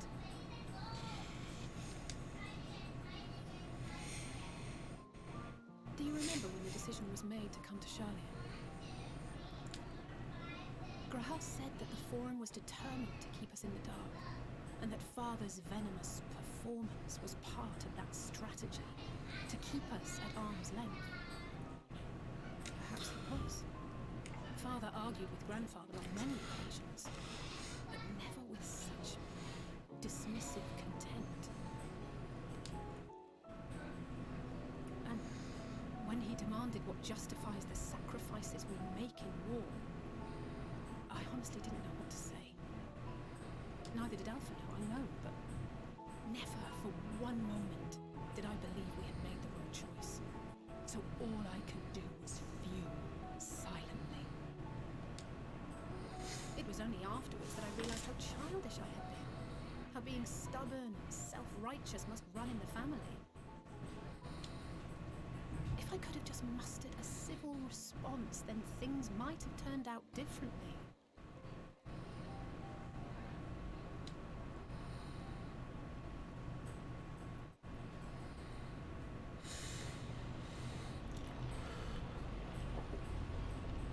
Greeners.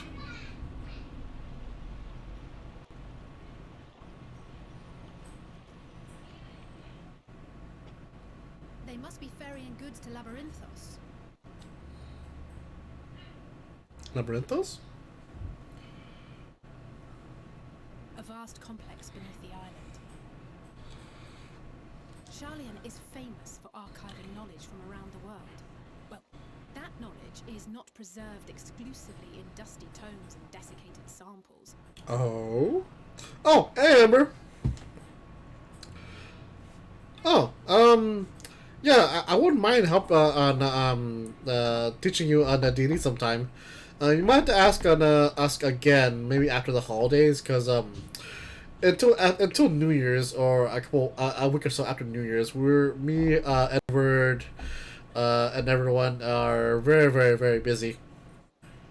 I mean, I can help you on my spare time, but my time is currently dedicated to this and to my work. Our living library, comprised of all manner of flora and fauna, is housed and studied within that underground facility. Oh. Still, that did seem to be an unusually large shipment. When I lived here, it was rare to even see such cargo transported by boat.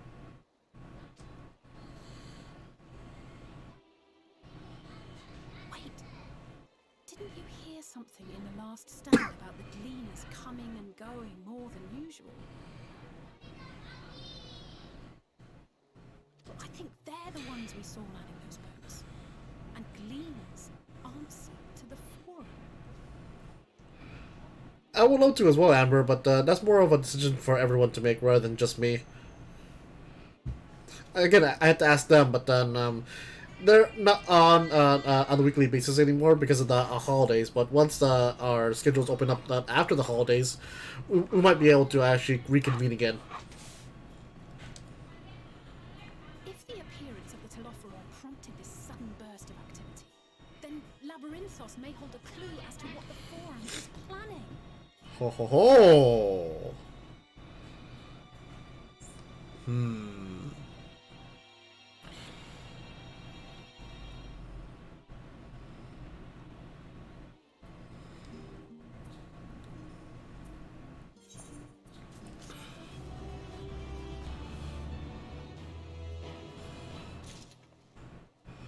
Ooh, level up! Yay! There we go. Anything I get from low 81? Nothing. Low 82. Holy Sheltron. Once the common attacks, 8 seconds grants Knight's Resolve. The effect reduces damage taken by 50% for 4 seconds. The additional effect grants Knight's Benediction. The effect gradually restores HP. Ooh. Ooh. Wait, so that means Sheltron Mastery. After it's Sheltron to Holy Sheltron. Alright then, BRB, gotta go take a little small, break.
And I am back. I had to go and make a bit of a bathroom break right now. But all done now. All right, Alize. Hope. I mean, once we do this quest chain, we can hopefully get our first dungeon in. Which I'm pretty sure it's gonna be Zot. Ooh, going to Labyrinthos. All right. Tell the others what we learned about the cleaners. Go ahead to Numenon, and I'll join you in a moment. Master Chicken will want these cups back. Okay, yeah, it's the honor system.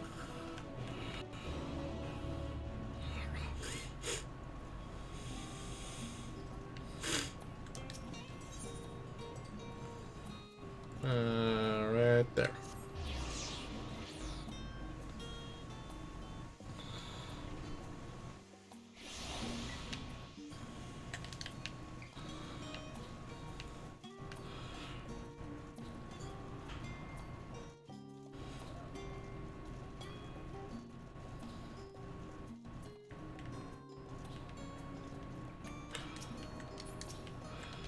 Crow. I got info. Welcome back. Been for a walk and cleared your head, have you? Not exactly. We did some impromptu investigating and turned out information on the Gleaners.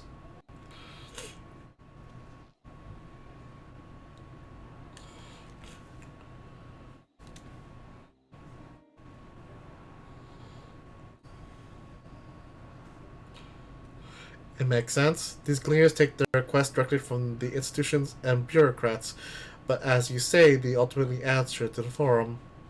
A sudden and significant increase in Gleaner traffic and in cargo, that certainly gives the impression of an overarching plan being put into motion. Let's see what theory we can build from the facts. As Y'shtola observed earlier, Numenon's archives appear to contain no information concerning the final days. Coupled with what Kench and Alize learned at the Last Stand, we can be presumably sure that most Scions don't know nothing of that particular period of ancient history. Yet my father and his colleagues are not not only familiar with the final days, but are also somehow certain that the destruction being perpetrated by the Telforoi is wholly unlike these apocalyptic events. Moreover, the Forum claims to be so occupied by a duty of such pressing importance that they saw fit to unanimously deny Eorzeus' request for aid. And now the Gleaners, official agents of the state, have been mobilized on an unprecedented scale. I do not think it's a stretch to conclude that the Gleaners' recent activities are in service of the Forum's secretive ends. In which case, our next course of action seems obvious. We visit Labyrinthos and assess the situation for ourselves, and if we're lucky, the Gleaners will be far more receptive to our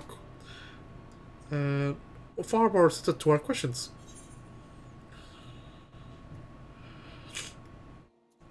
What should we expect down there?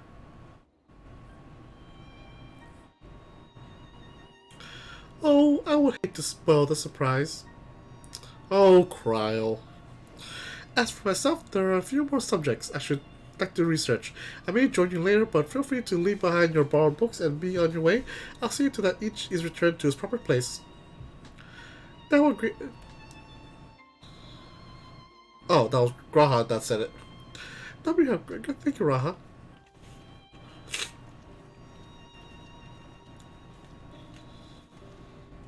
Let's head down the stairs over there. I'll show you where the entrance is. Alright then.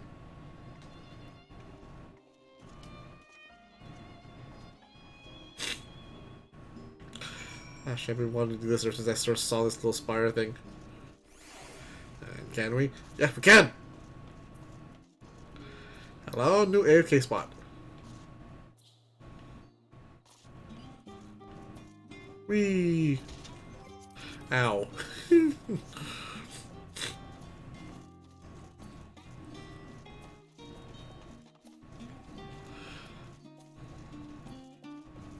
Oh, it's down here.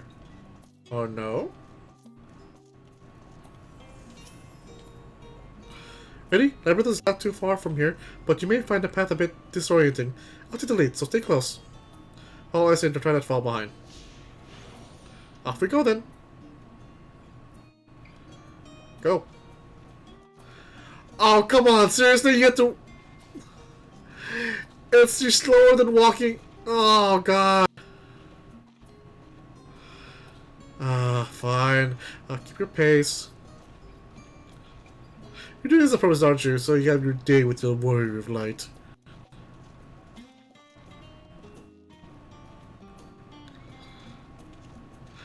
At least run, Alize. Come on.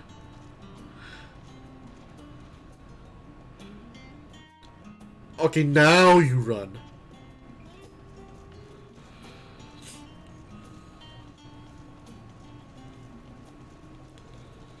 Keep the path straight ahead.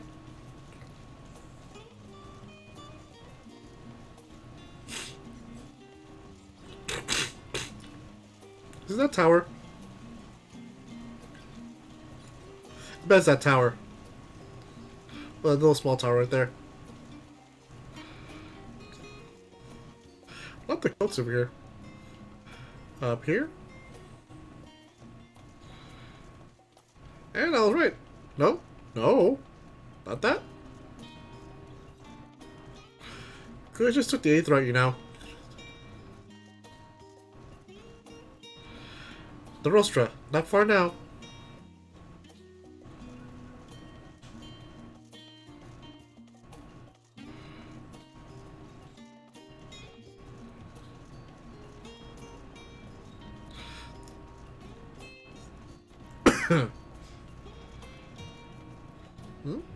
Ah, here we are. Through this door and downstairs.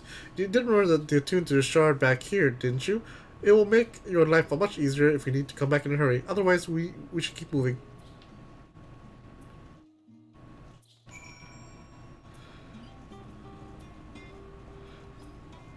Open. Okay.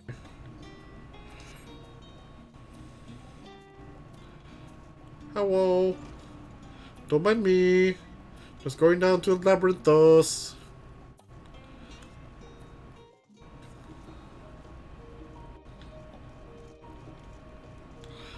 Ooh, hello. Oh, I knew it's a lift. Truck operator. Seriously?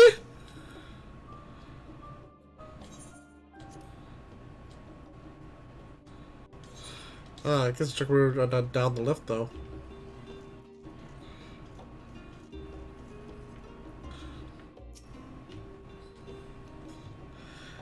You didn't take the wrong turn to Rostra here, did you? I doubt the forum will take kindly to you barging into a private session.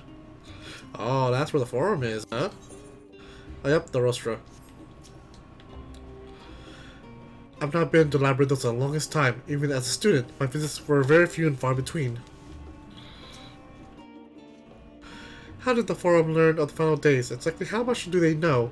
More to the point, what do they intend to do about it? Hopefully the answer to at least one of these questions lies below. We're all here now? Yes. I've taken the liberty to secure permission for our group's descent. Right. Everyone into the left and down we go.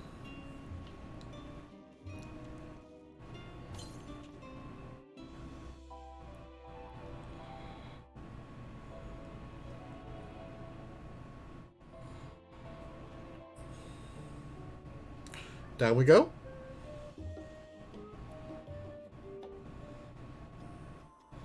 Oh, I saw this before. I saw this already. It's still. Beneath the scholar's city shines a false sun within a fabricated sky.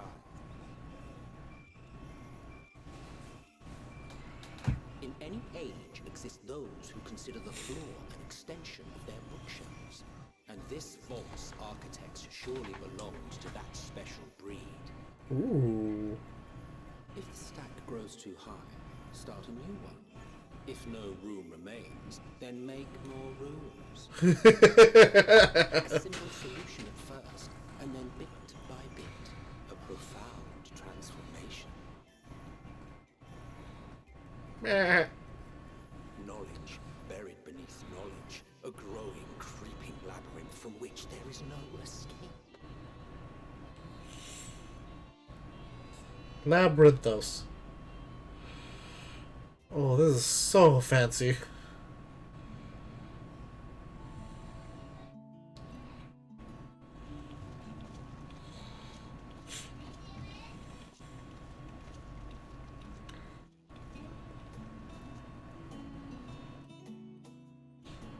Not what you expected. I must admit, the artifice is very convincing. But I assure you that we are beneath Sharlian itself. The breeze you feel, the flowing waters you hear, all created by the hand of man. The island is volcanic, you see, and once upon a time this great hollow must have been a reservoir for magma. Oh. It was discovered some 400 years ago, at which point it was repurposed as a storage facility for scrolls and samples and such. Renovations have continued, and nigh on no interruption to this day, with the lower levels still undergoing expansion. Okay. Aren't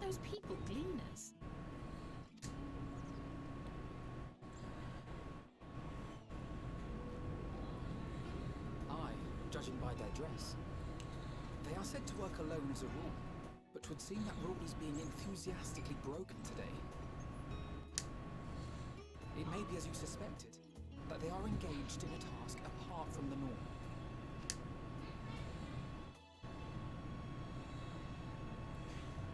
Let's spread out and get some answers then.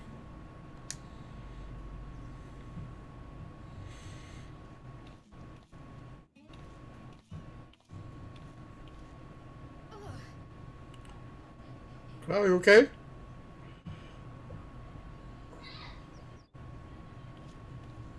Did you call to me just now?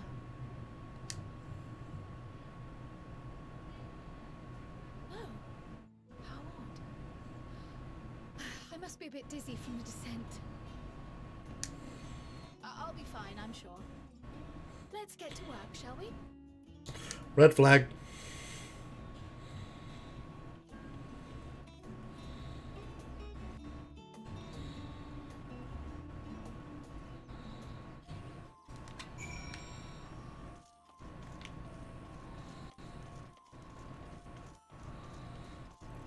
Crystal shipments, mm-hmm. Ooh, I love the sound of this area.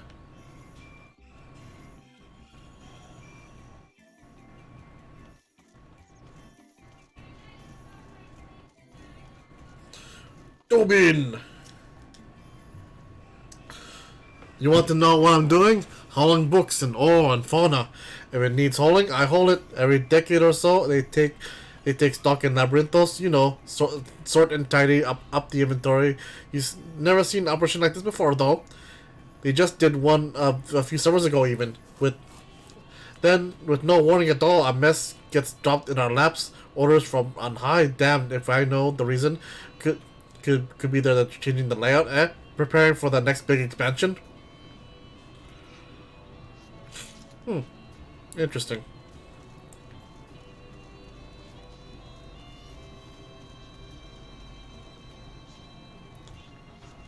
And it's raining.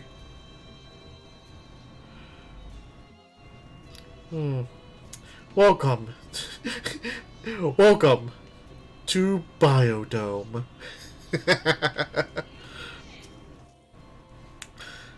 Let me think. The Rhea seeds should be item 1058. The cumin seeds 1059. Snowberry 1060. Or was it 1061? Ah, my head feels like it's stuffed with moko grass. Why more loads to take out than carry in? Why do all this at once and risk mixing it up? What if someone mistakes the Curtin carrots for the Garabonian carrots? What then? Ah. Ooh, Junkmonger. Hi.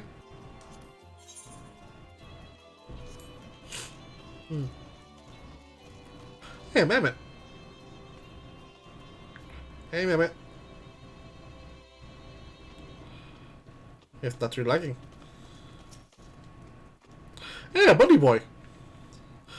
You're to help or give me more headaches, because you don't have the look of a cleaner, and I'm in no mood for idle chatter. One of my colleagues was so exhausted he took a tumble and crashed into a pile of crates. Now I have a pack of marmots running loose. Huh.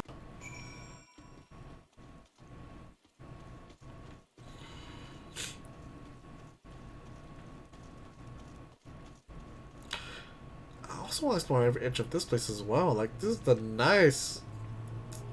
This is apparently this used to be a volcanic chamber. They turned it into a little biodome.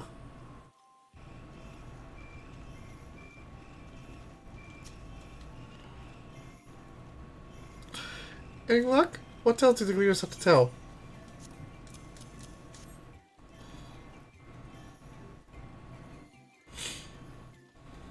So this grand operation began without warning, and for every item they bring in, they send more inventory somewhere else? That will explain the haggard faces I've been seeing. You're right, the forum is definitely up to something, and they're turning Labyrinthos upside down in the process. To gain, clear access. Oh! But just no. Oh, okay. It's like so. Okay, it's like a game. Oh, hello. Oh, oh, oh, oh. Huh. Now this is a big place. Well, we would go do well to learn more of what specifically the Gleaners are being tasked to do, as well as who tasked them to do it. If you're game, I have an idea. Uh-huh. Tell me.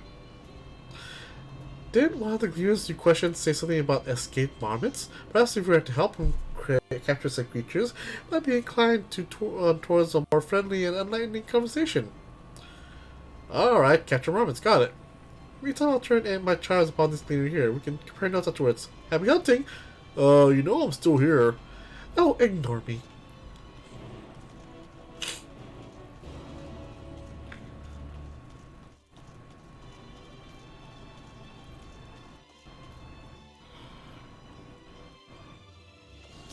Huh.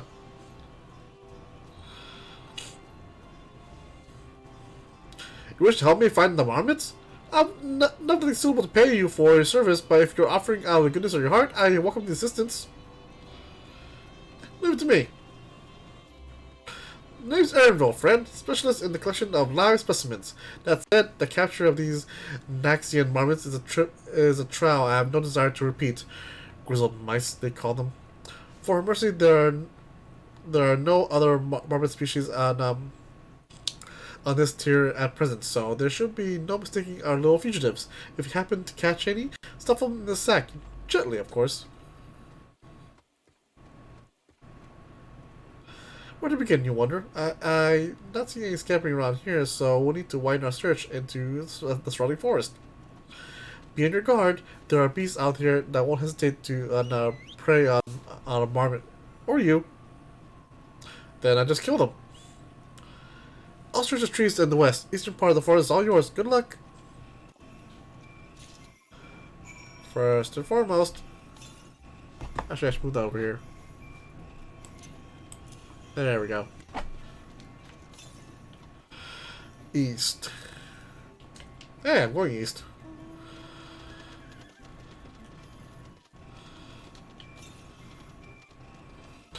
East.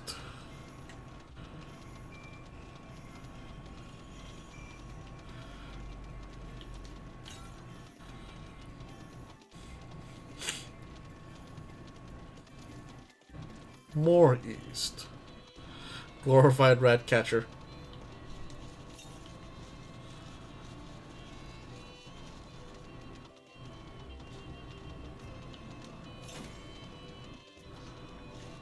What's this?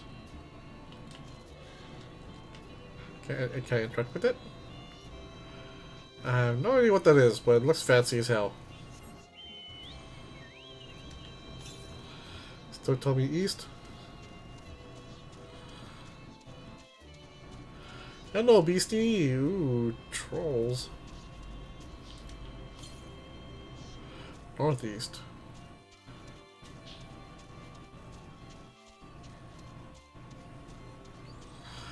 Oh, there you are, you grizzled mouse.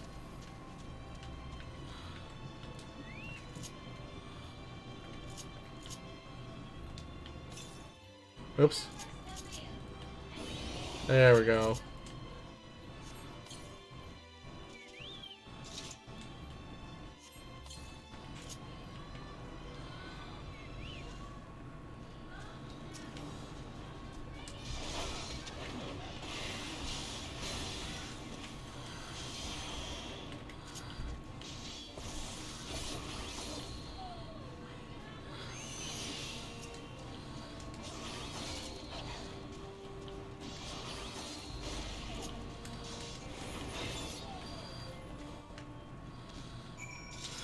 And a little mouse.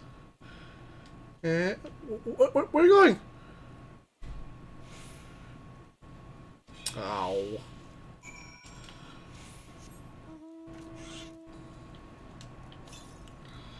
East. More east.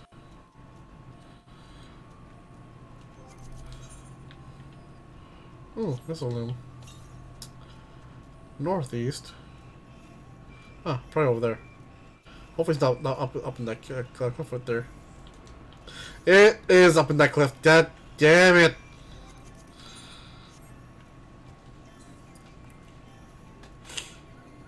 I wonder what these are. Oh, hell no. Fine.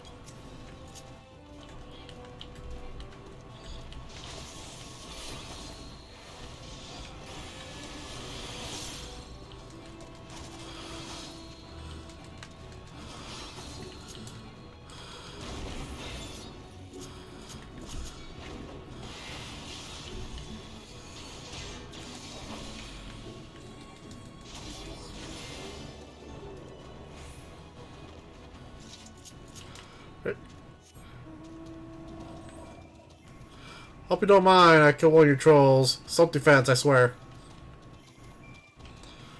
Like, oh, we don't mind. They breed like rabbits out here. You're kidding, right? Nope. Why are the two of them here? Seriously, why? Fine.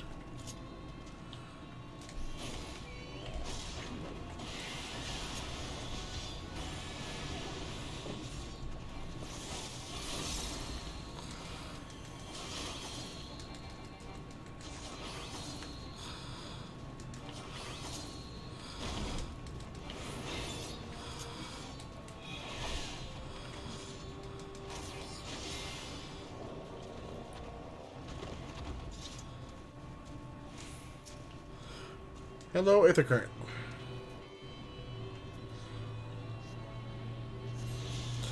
Oh, Labyrinthos. Oh, island. Wee! Ow. South. Nope, do it this way. More south.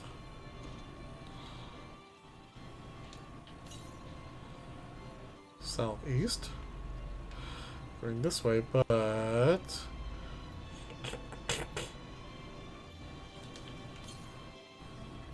Wait, what am I doing? Just need to find that stupid rat. There you are!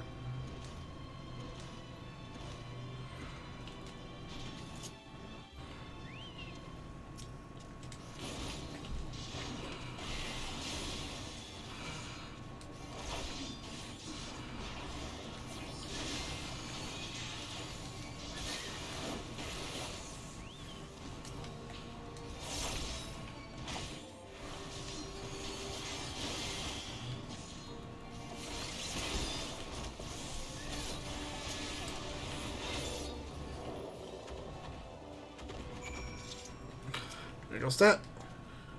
Squeak! Rat sack, get into your rat sack. Go! Oh, come on!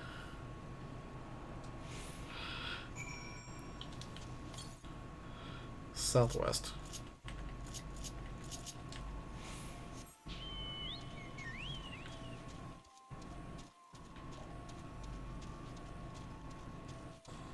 Nope.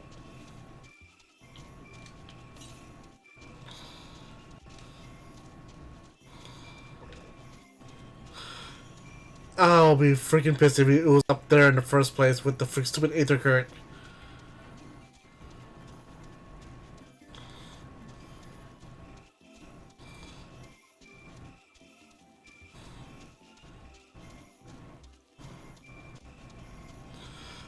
It is, isn't it?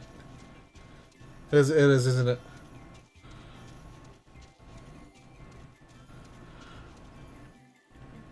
Oh, there you are. It was in the same area. Hello, little mouse. You okay? Now get into the rat sack. That's right, this rat sack right here.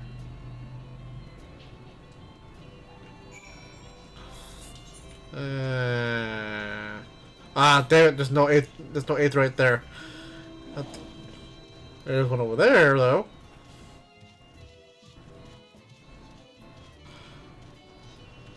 Don't mind me, just walking my T-Rex back to the elevator. La la la.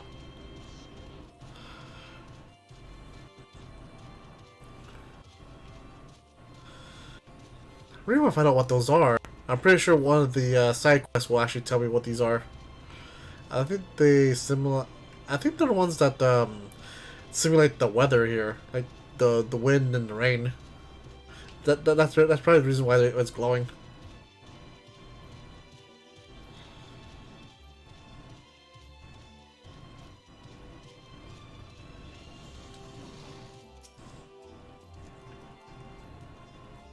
How'd you fare? I tracked down 3 of the pack, which leaves one accounted for. There you go. Ah, there's the odd marmot out. Wait, here while I put our friends on the holding cage.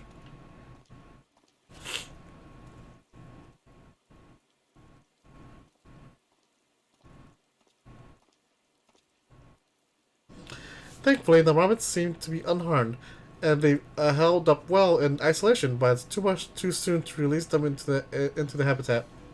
It's a good thing we were able to recapture them swiftly. So you have my thanks.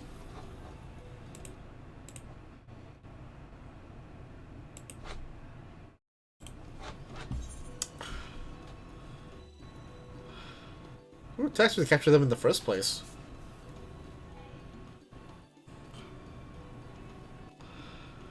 Why, the authority in charge of Labyrinthos. Now and in perpetuity, the same officials who had us working day and night of late. The honorable members of the forum. Who else? Suitable for consumption and easy to breed. Those were the 2 conditions. I was given for the stock I was instructed to procure. Suitable for consumption, easy to breed. God damn it.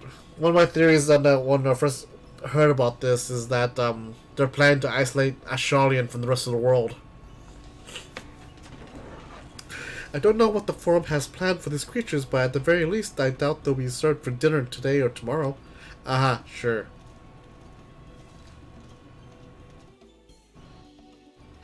There you are. Is this the cleaner you mentioned? The one who's looking for the lost marmots? Interesting company, friend. Who are you folk anyway? I'm Crow, of the students of Baldessian, and these are my associates. Truth be told, the forum decisions of late have not sat entirely well with us.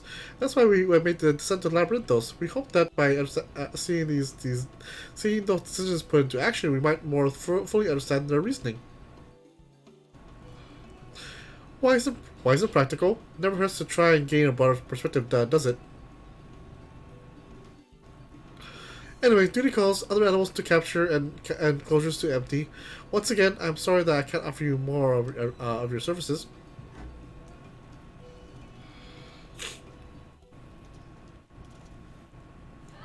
Did you learn anything new from your friend here? So we confirmed that the order for the ambitious operation did indeed come directly from the forum. However, the cleaners have not been informed of its purpose. I'd say that fits with everything we learned so far. We all also discovered that when the operation was begun, the forum contacted the cleaners' guild ship and put their people to this great work some 4 days after the Telforoi made their chilling declaration. As seasoned travelers, the gleaners keep abreast of news from every corner of the world out of necessity. Thus am I inclined to trust that their calendar of events is accurate. Altogether, it gives the distinct impression that this undertaking was a sudden and unexpected development.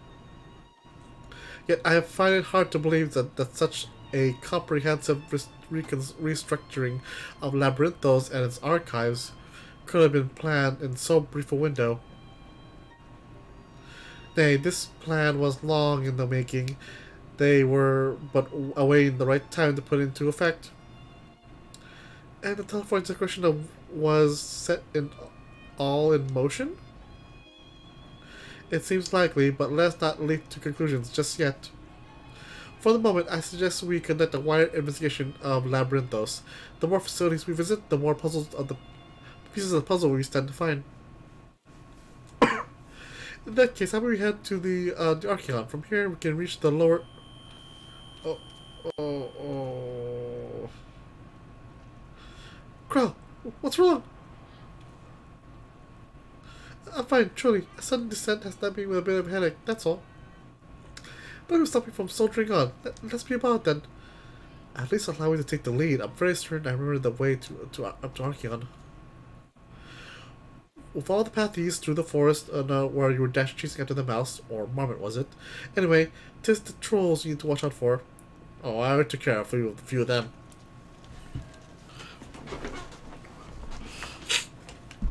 But like trolls, they come back.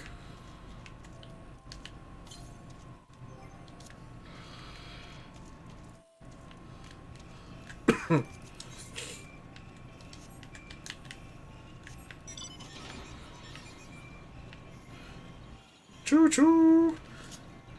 Pew pew! Pew pew!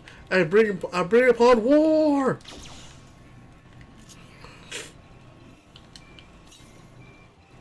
Still south.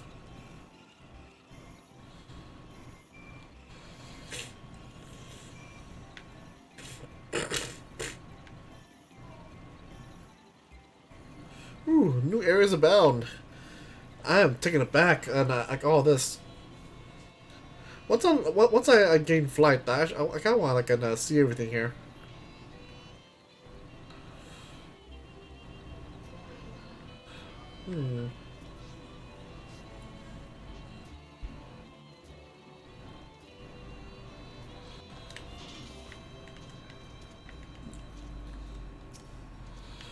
Well, are you sure you're okay? Don't worry about me. I'm hale and healthy. In fact, I'm beginning to suspect that. Hey, let's discuss this later. The mission demands our undivided attention. Were you caught in the mist on your way here? The sprayers keep the air humid, so the habitat feels as close as possible to natural forest. Oh, that's what those are. They're sprayers, okay. This is the foremost material archive in Scions. I would love to explore this treasure shelf by shelf, but I fear we have little time for such indulgences. Behold the Archeon. As Numenon serves as Shonion's literary archive, so does the structures house the city's wealth of material data. The architecture, too, is similar. The building you see is merely the upper entrance, an access point to the vaults carved into the cliffside itself. Within those vast rooms are stored countless samples and specimens, as well as the detailed records which describe them. In a manner of speaking, the Archeon contains a physical history of Charlie's unwavering dedication to the accumulation of knowledge. Ooh. Deeper into the maze we go, then.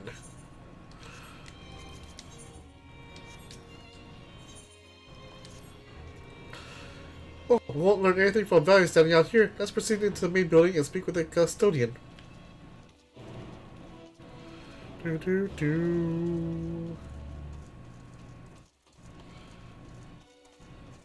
First and foremost, though, I want to go to the Aetheryte Plaza.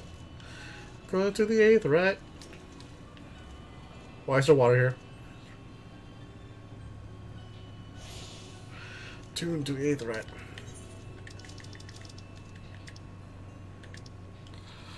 Ooh, okay. Ooh.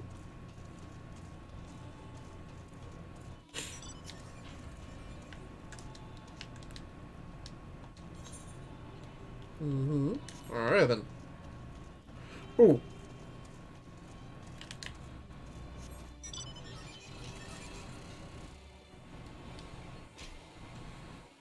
Chocobo keep.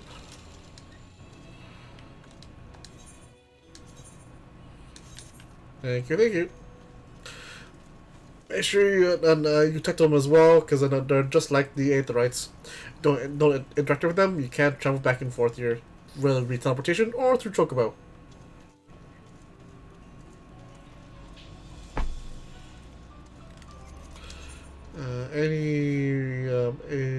Actually, no, hold on. Southeast.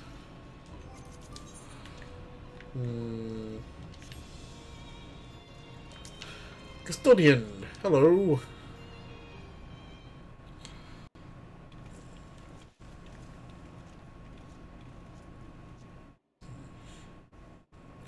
Greetings. We are here to peruse the Archeon's vaults. Peruse?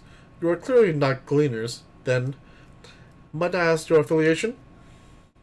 We belong to the students of Baldissian, but is that relevant? I was given to believe that the vaults, those open to the public at least, were open to the public. Ordinarily, yes, that would be the case.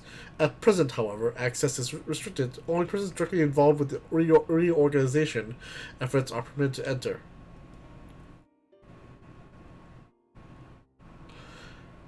Not us, then. I suppose we had better move along to our facility. This building has a lift which can connect to the middle tier, yes? Might we at least make use of that? The service has also been suspended, I'm afraid. For the time being, priority has been given over to the conveyance of inventory.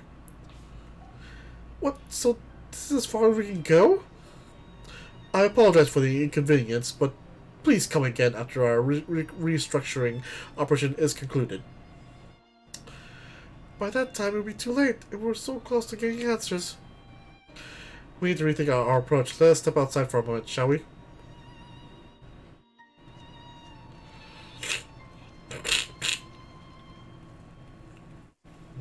Students of Baldissium. Okay. I believe knowledge seekers. The Forum must be wary of exposure indeed to so heavily restrict the use of public institutions. If they're going to close off facilities, then they ought to announce it. The students must be furious. Labyrinthos is constructed in the shape of a mortar. The upper layer is called the outer circuit, and the medial circuit lies one tier below us. Oh.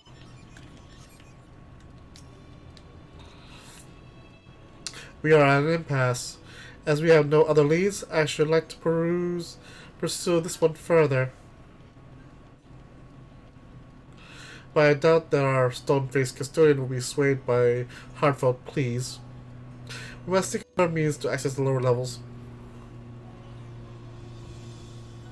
It's likely that the people in this area are involved in the restructuring in one way or another. If we were to integrate ourselves, they might allow us to accompany them on the lift. Let's ask around. Surely that someone is in need of some few strong backs to lighten the load.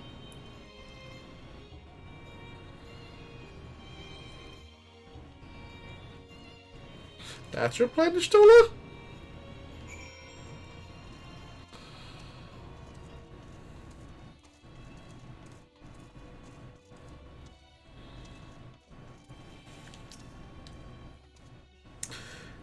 Am I taking the lift? Oh no, we're just students. They won't let us into the Archeon, even though we found...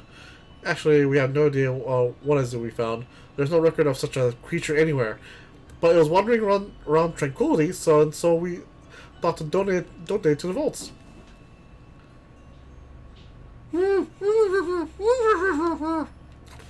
Ah, it's a little squeal, don't you think?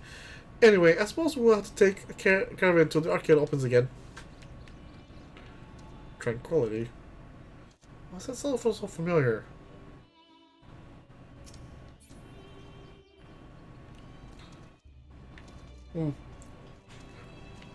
Guess we shall see.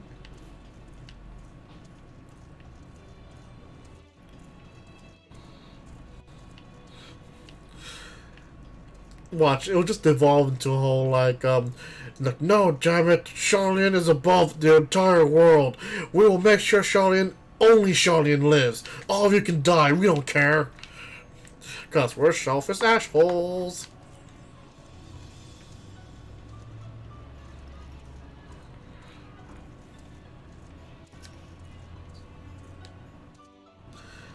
What's that? Take you down on the lift with me? Sorry, but not a chance. I've been up and down all day, and only now have I finally found a spare moment of rest.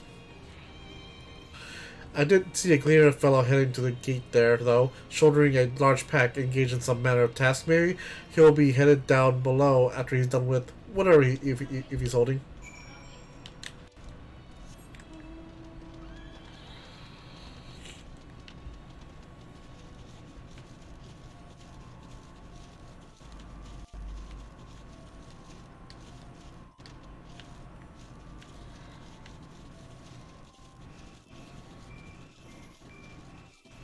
Hello. That's way. South. South is that way.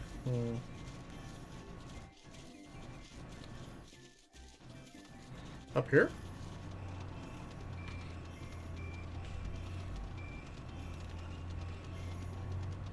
No. Down here? No. Maybe more south.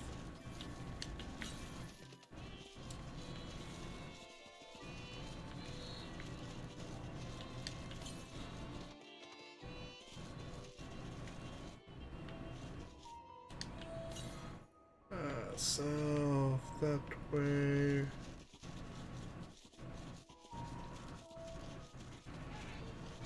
Oh, I see people.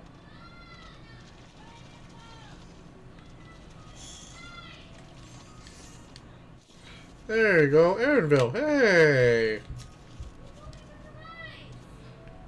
Quiet, you're fighting away. Ah, it's you again. I don't mean to be rude, but I'm in the middle of another task. The cloudkin I need to capture is close, very close. You wish to help me with this too? You spend your time in unusual ways, my friend. Still, 2 hunters are generally better than one. Very well. The canal here is a common gathering spot for birds of all kinds, but the one today is a hornbill. Its feathers are green and it cries. This is the caw. Single it out and shoot it with the slipping dart.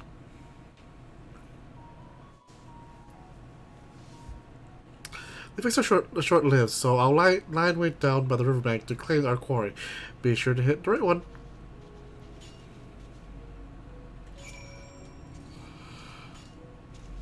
Alright then. Caw. Walk. Walk. Caw. Large green bird.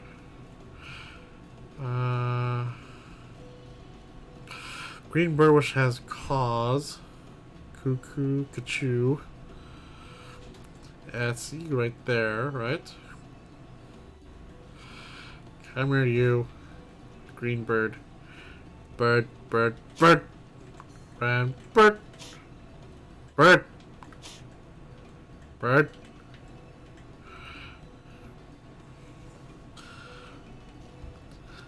Stupid minigame. Come on. Bird. Bird. Caw. Caw. There we go. Caw.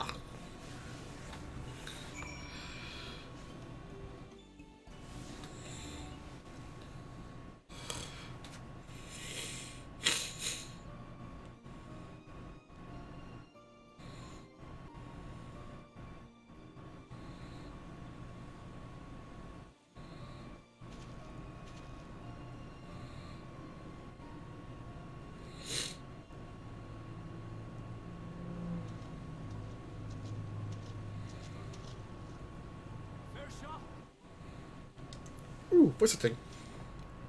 Nicely done. Let me truss this one up and I'll make my way over to you.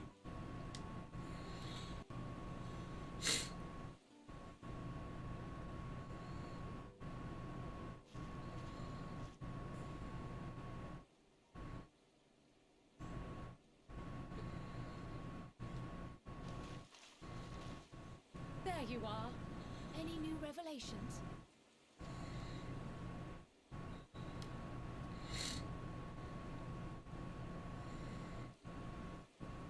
So you met with that gleaner again, this time to capture a hornbill. Yep. I understand catching and bringing in creatures from the outside, but what's the point of chasing after ones already here? Oh, it's a simple thing, really.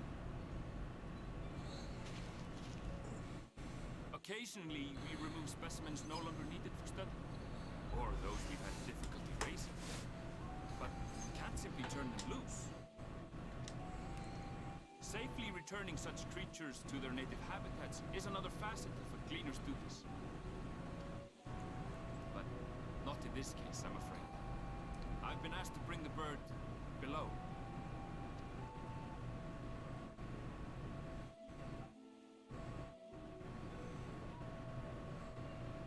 The restricted section in the lower levels of Labyrinthos. Open only to a select few researchers hand-picked by the Forum. The projects down there are the subject of rumor and hearsay. Forbidden magics. Advanced technologies that can never be allowed to fall into outside hands. Even Archons are not privy to the truth. Those who are, the researchers involved in the secretive work, are not permitted to walk freely in the city, and are instead required to live in isolated quarters. What could a facility subject to such strict security protocols possibly need with a hornbill? An experiment? Possibly. I wasn't afforded an explanation. But judging by the requisition list given to me and my colleagues, I doubt it's for any kind of advanced research. I'd be more inclined to believe we were making preparations to migrate to the south. Mericidia or thereabouts. What? Why would you say that? Much of the flora and fauna we were asked to procure could serve as reliable sources of sustenance. They're comparatively hardy species too, able to endure harsh climates. And among them are specimens known to be effective in improving soil quality and purifying water. When you put it that way, migration does sound like a reasonable assumption. That's all it is, though. An assumption. Through our tasks, we gleaners glimpse only bits and pieces of the Forum's plans. Our prime concern is that our requisitions, be they living or otherwise, are properly preserved for the knowledge of future generations. Now, I really must be going. I regret that I cannot reward you as you deserve.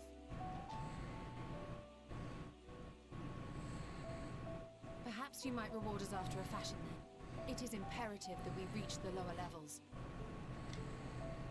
And seeing as you are already set to descend with your assigned cargo, mayhap we could accompany you as your assistants. I'm afraid that won't be possible. Once the animals have been prepared for transport, we send them down separately via the lift. I will of course follow after to make my report, but I can hardly pass you off as porters when there's nothing left to carry.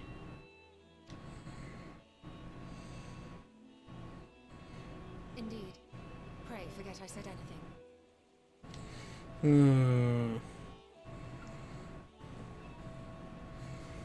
How do you feel about climbing? If you've strength and the courage to brave it, then there is another way down. This path leads to the 33rd Facet, a mine shaft excavated during one of our expansions of Labyrinthos. While I cannot guarantee that the passage is safe to traverse, it should provide access to the medial circuit below. I never even knew such a place existed. Thank you. This is the perfect solution. Red flag. You're quite welcome, but consider yourselves warned. If the going proves too treacherous, you do well to turn back. I bid you good day. I bid you good day. But Faz, I said good day. Well, turning back is hardly an option, not when we come this far. Let's go and take a look at this mine shaft.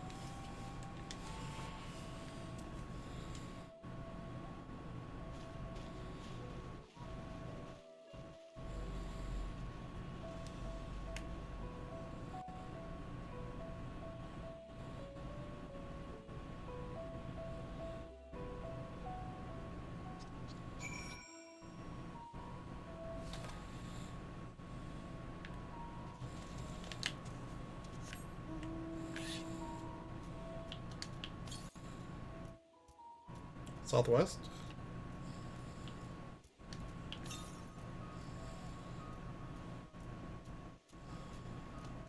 Southwest.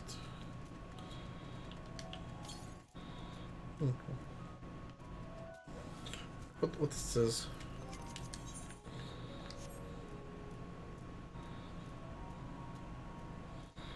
Nothing I can get to. West. Ah, it's in the medial circuit, I'm guessing. Down there! Hold on.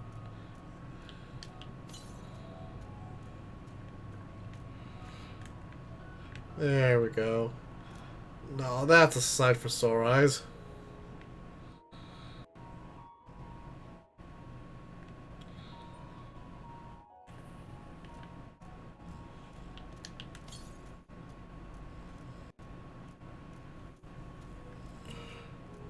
Northwest.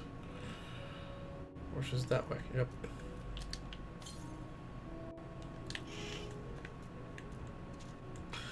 Oh, dude. So this gotta be a dungeon? No, it's not.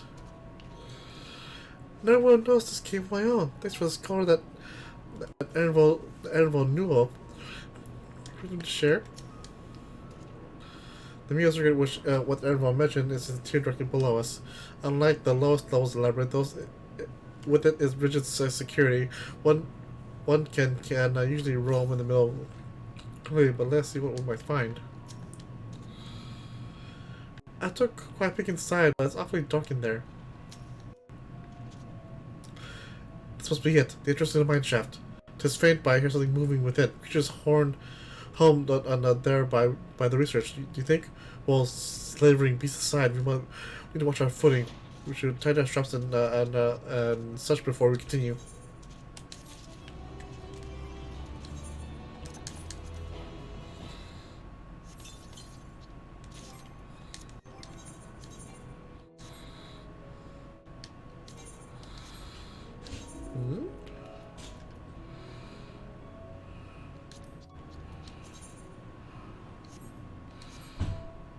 Let's see, let's try Glamory then.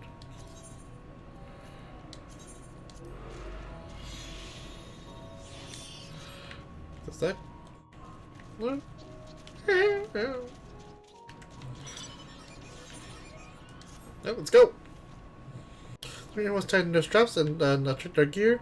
When I say we go on in, let's get the train ahead and go. It might be wise to leave some distance between us. We don't want to be stumbling over each other if it comes to the fight.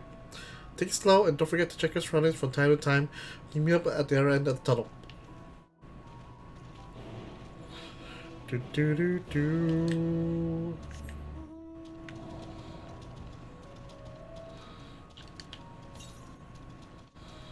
Southeast.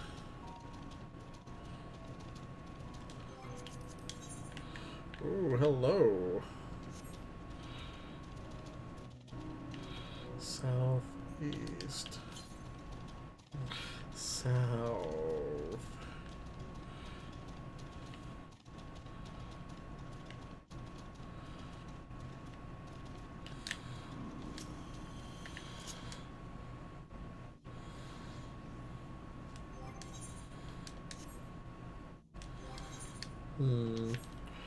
Do I have this helmet?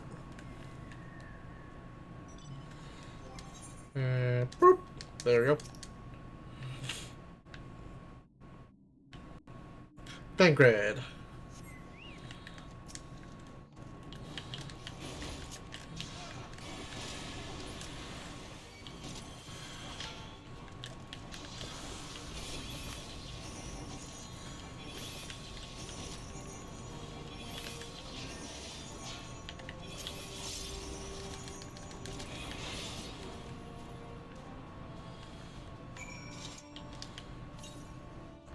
South.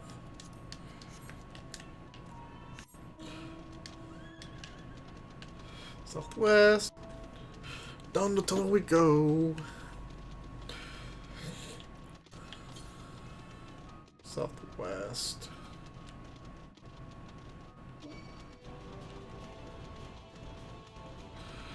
Just a bunch of living mushrooms.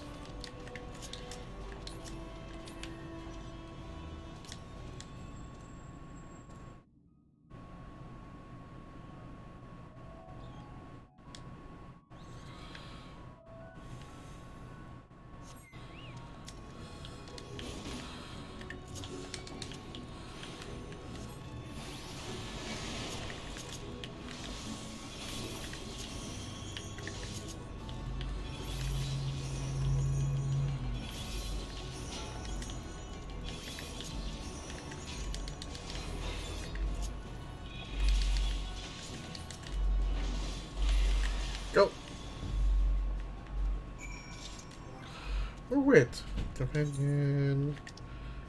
I guess this right 10 is the last level for it. Northwest. And the other tunnel, I'm guessing?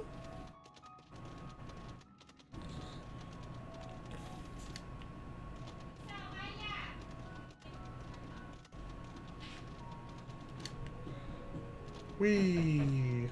Oh no!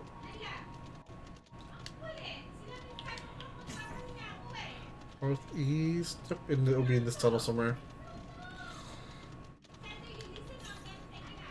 There it is!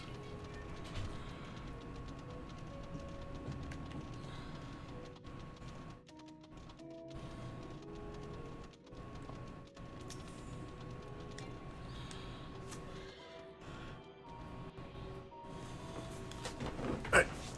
Tune to this 8th right, and there we go.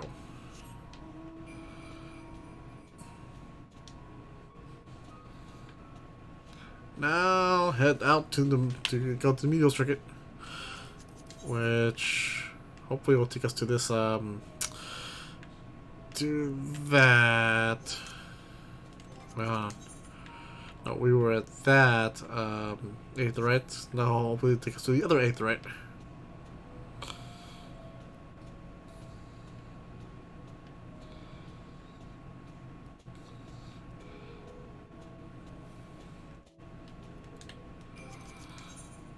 Woo!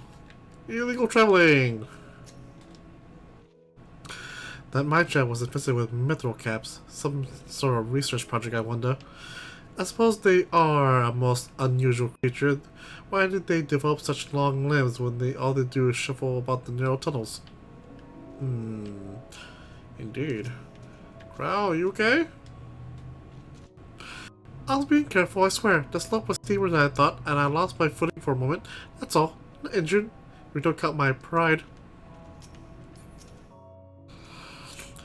Did you know Crow almost took a tumble back there? She can't possibly still be dizzy from the lift. Everyone seems to have made it through without incident. Nothing of consequence, at least. And as promised, the tunnel was delivered to us to the media circuit. As I recall, this tier is where they keep a wide variety of samples for agricultural production. If Endwalker's assumption holds true, the specimens are being collected in preparation for a great migration, then we should see evidence of such plans in the area's research projects. Let's follow the path to the nearest farming facility and see what they see. Alright then. North. Let's go! Bouncing! Snowman, go! Oh god, this is so slow.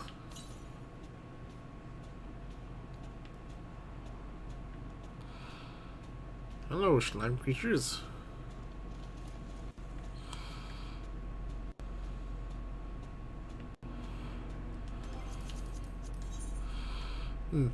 Interesting. Okay. That's what that's what we were been to. Built into the cliff.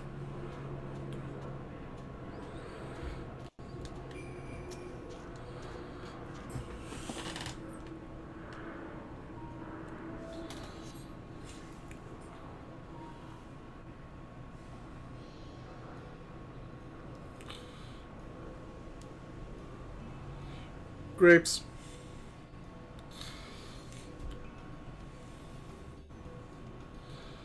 Aha! Now I know where we are. This is the Numeral Ergonomics.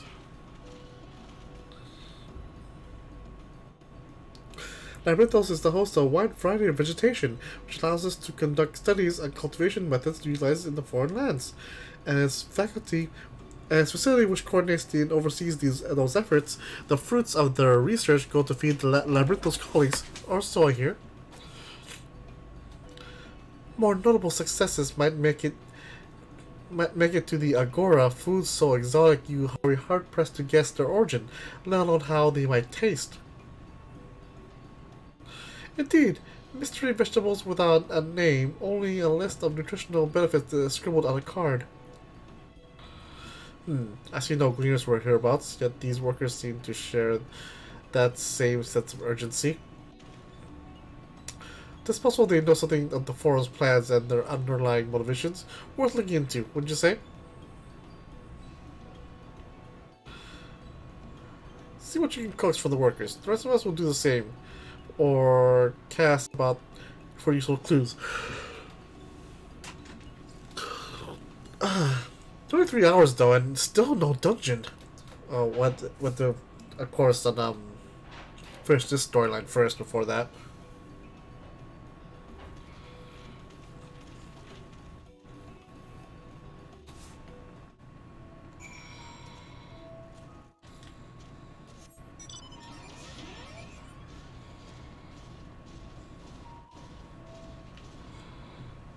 Oh, hello.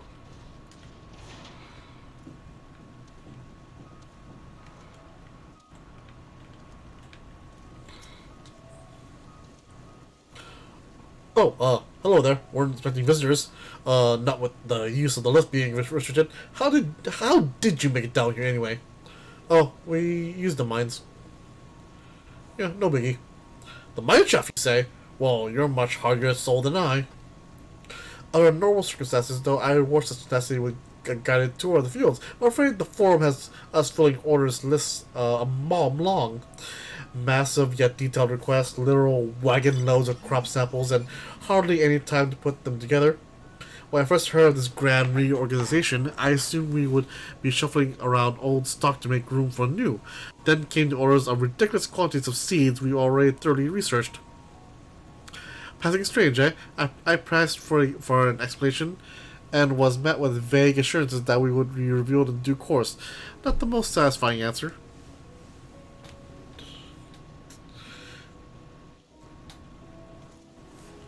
The more I learn about this, is the less they want to isolate Charlian, the more they want to leave the planet. Huh.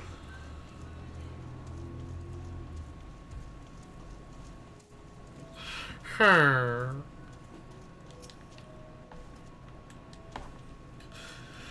Do we have ought to be taken down below? More than I can carry and then some.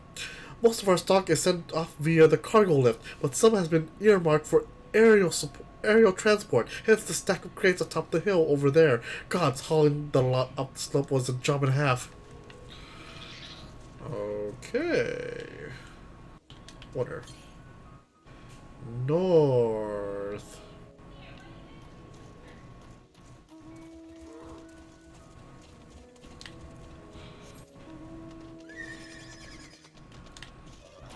Well, these are the grapes. Yeah, the infamous grapes with no texture.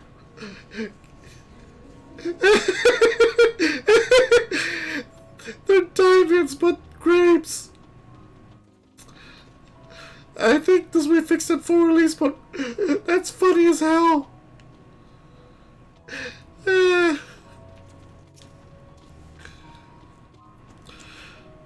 What cups are we raising? Well, as you can see, this one is a variety of grape.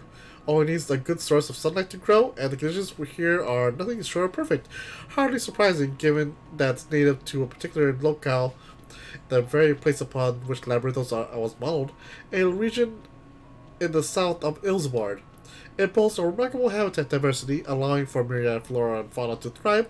Chilly peaks to the north give way to hot temperature plains, which in turn transition into a hot, humid coastline. Such bountiful territories, ever contested as you might expect, used to be called Corvos, before the Imperials renamed it Locus Amenius. The forum saw it as not a prize, however, but as the research ideal environment one those local climates we strove to create with the confines of Labyrinthos, it's said provide a rich foundation of countless experience in cultivation. Huh. North? North. Don't mind me, just walking my bird, la la la. Fine, I'll fight you.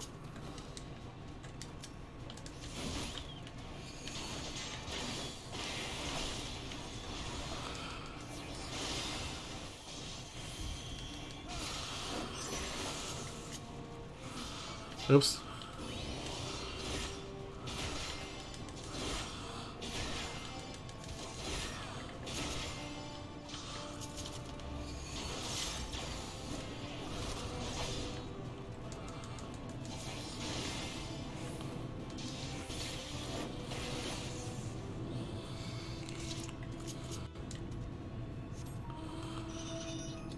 North?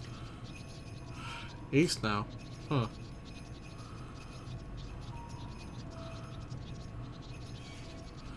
Alright, fine, I'll fight you too.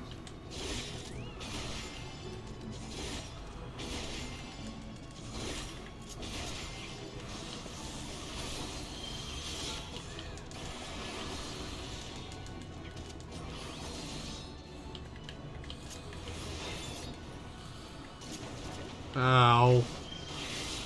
How dare you?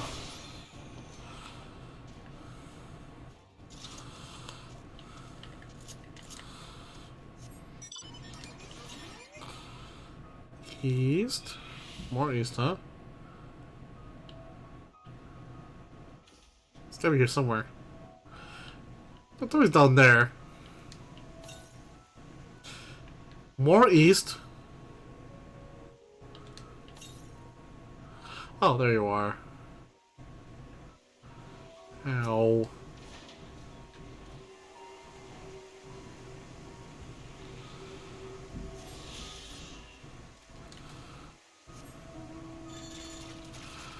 Don't mind me, don't mind me, don't mind me. I said don't mind me, damn it. Nope, nope, nope, nope, nope, nope, nope, nope. Go, Namazu, go! Run! Run with your little tiny little legs!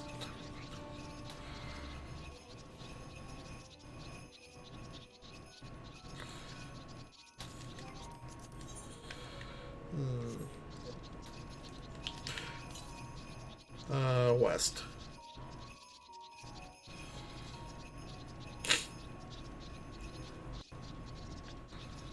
Up here, I'm guessing. Yep. Well, all the people are. I wanna go where the people are. The labels on the crates tell a story of their contents. Bundles of common seeds and saplings accompanied by sheaves of reports.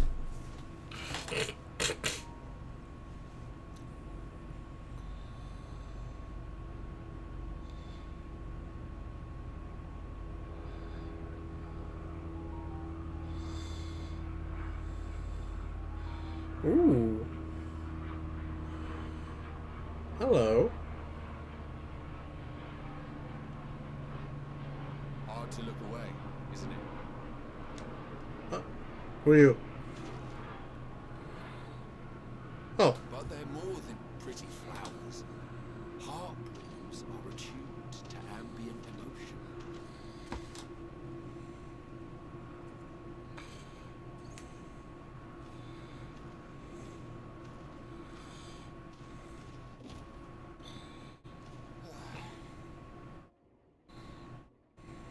You don't seem convinced, but believe me, it's true.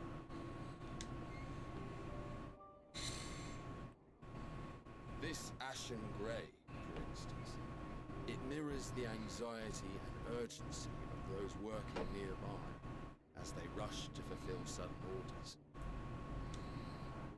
Intense feelings like those spur the petals to change colour.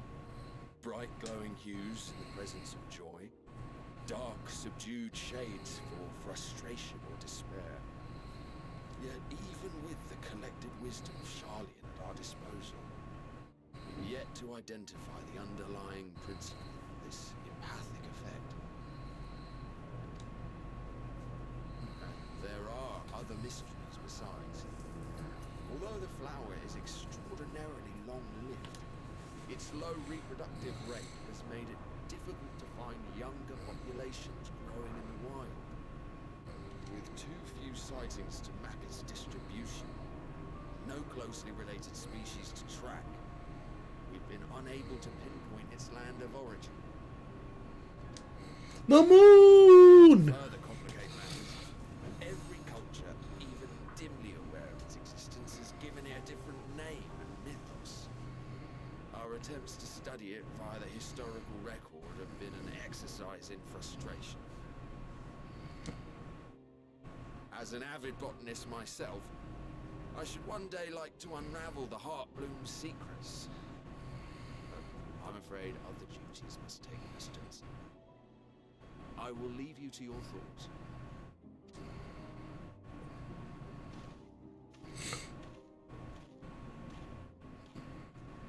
Yeah, me wearing my commissar helmet.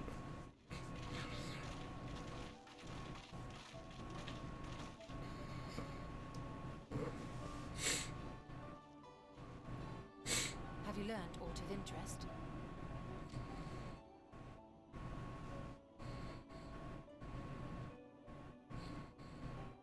A flower that reacts to one's feelings. Strange. I must say, I have never heard of such a thing.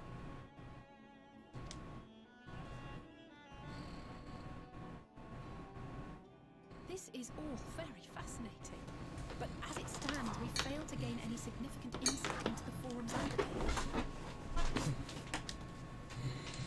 Indeed. While there is certainly enough activity to support Erenville's supposition that a priority has been placed on improving food production, unfortunately for our investigation, these workers were never informed as to how their duties serve the master plan. If only we could interrogate the forum members directly.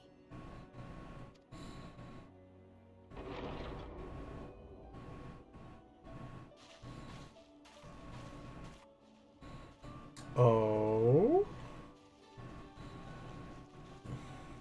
Isn't that the entrance to the Archaean?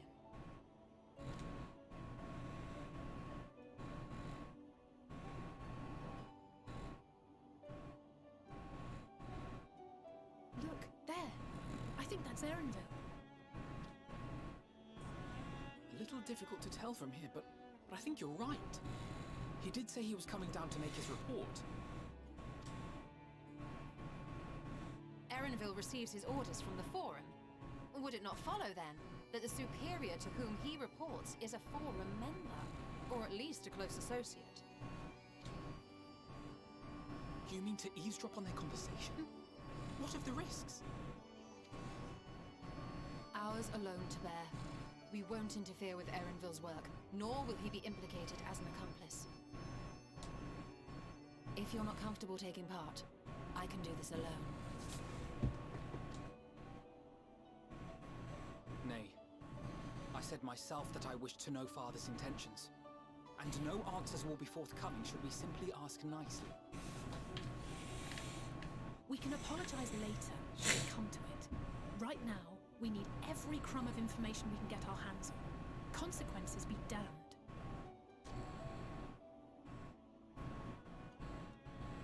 It might be best if you came along as well. In fact, we should all...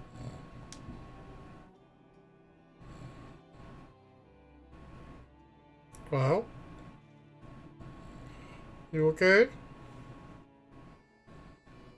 Crier?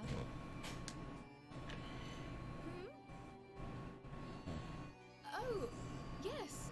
That certainly sounds like a plan. I'm glad you agree.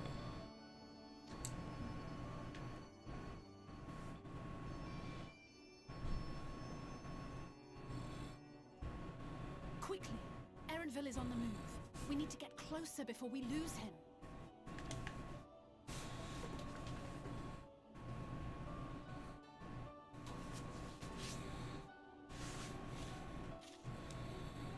Almost. I can almost reach you.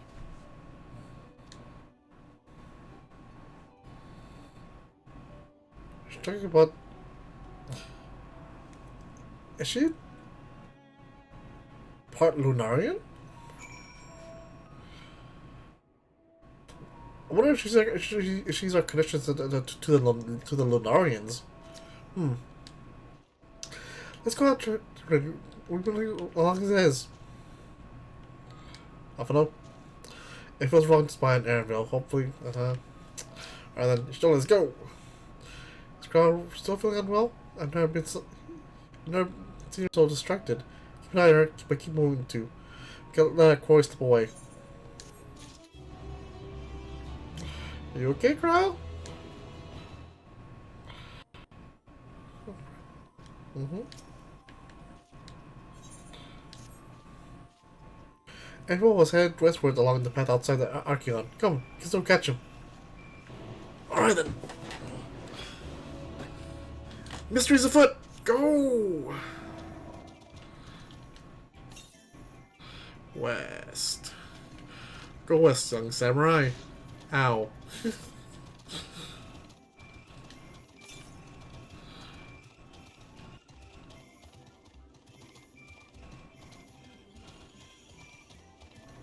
Ooh, no.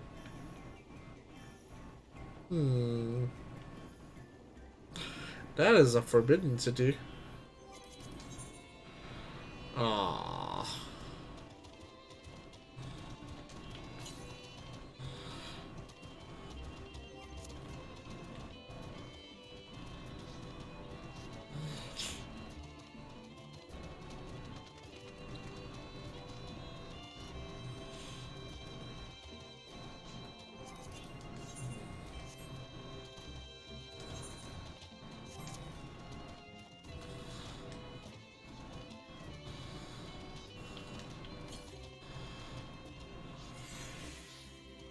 Southwest. Oh, right this way.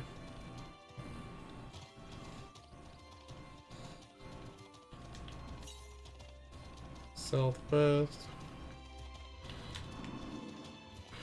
Alrighty then. Hey everyone. Alphano. It seems you still wish to have a word with us. We fallen too far behind. Wow, you okay? I can still hear it.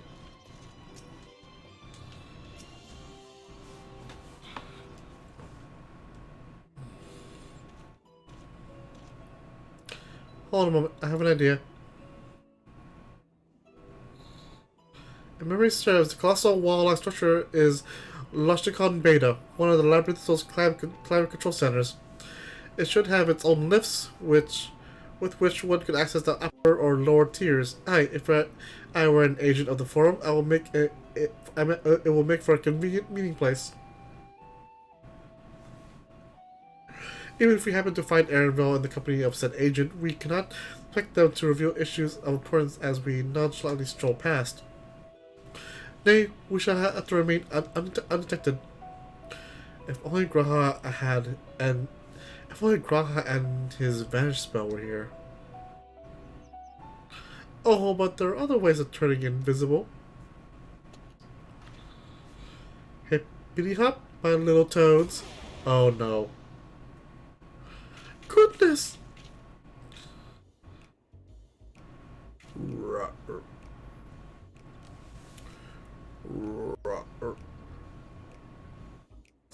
Unaccustomed to transfiguration? Why not? And we're off with the passage of time. As just you and your Greek companions hop along and catch up with Erenville, should you feel magic fading, return to me and I'll refresh the enchantment. What do in the meantime? Wait here with me. In your current state of mind, you'd be likely to leap to the jaws of a predator as you would learn anything of note. Which reminds me, one of the creatures hereabouts, in that form you are essentially defenseless. Great. You must return transfer in order to press the quest objectives. You return from your transfer status if you move too far away. Look. In fact, you still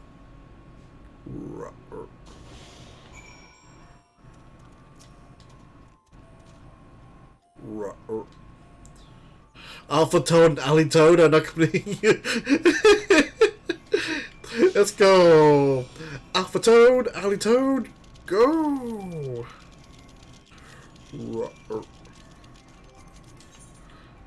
Huh.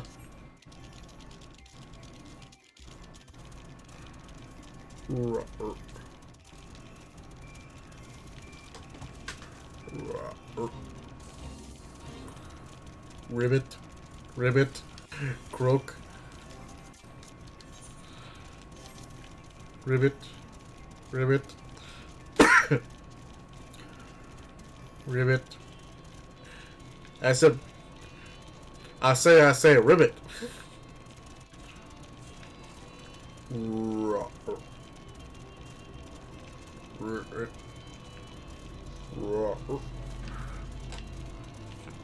Frog sounds.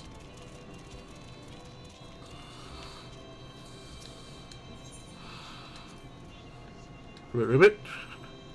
Alpha tells you.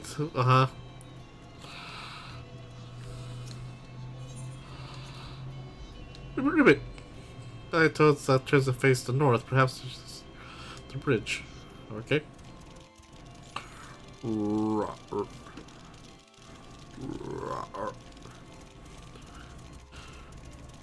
Random toad sounds number 3.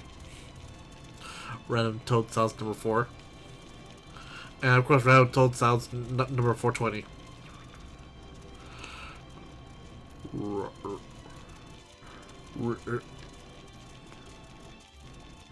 Hippity hoppity. Hippity hoppity. Don't make me stoppity.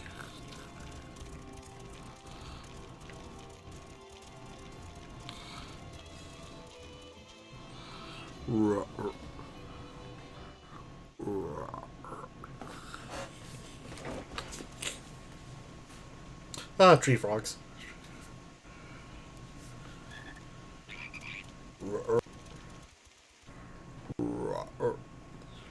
Ribbit.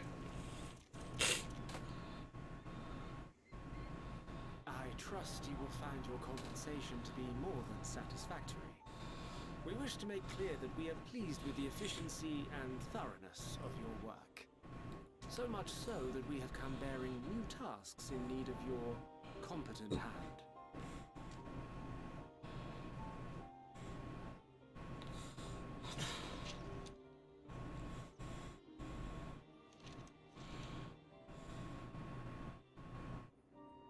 Another lengthy list. If I may speak frankly, the Gleaners have been pushed to the point of collapse by your unending demands. We are not familiars to be exploited. We are Charlian scholars, and we deserve an explanation for this unseemly treatment. What warrants such urgency?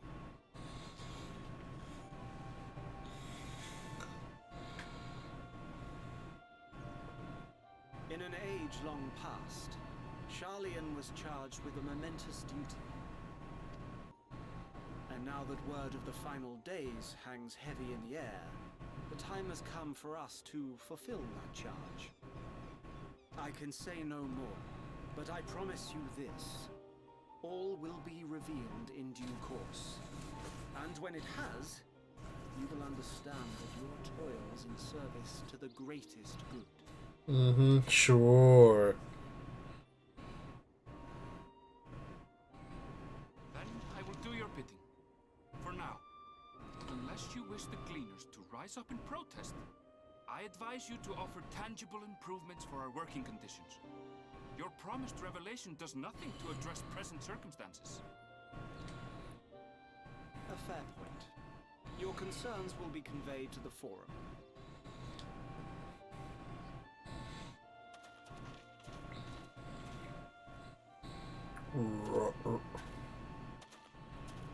Ribbit. Croak. Ribbit. I'm a frog. Ignore me.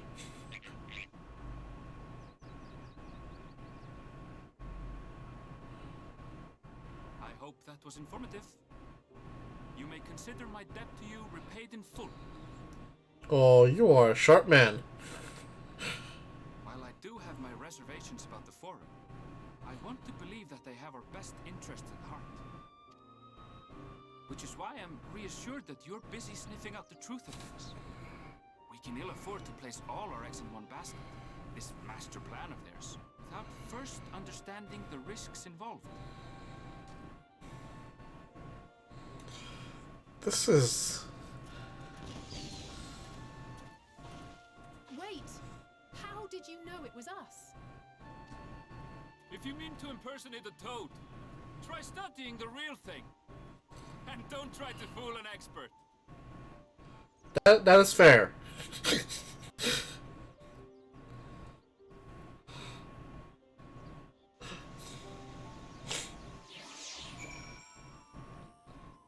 That is completely fair.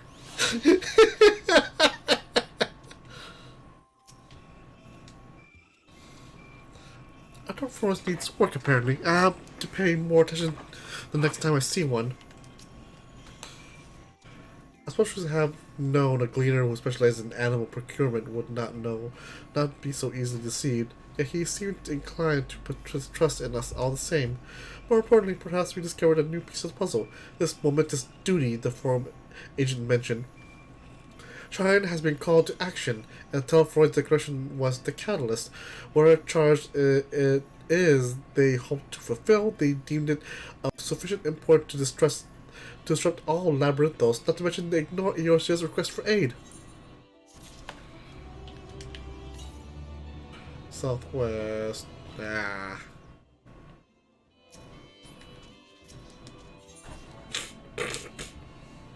Ooh, a forum? The forum!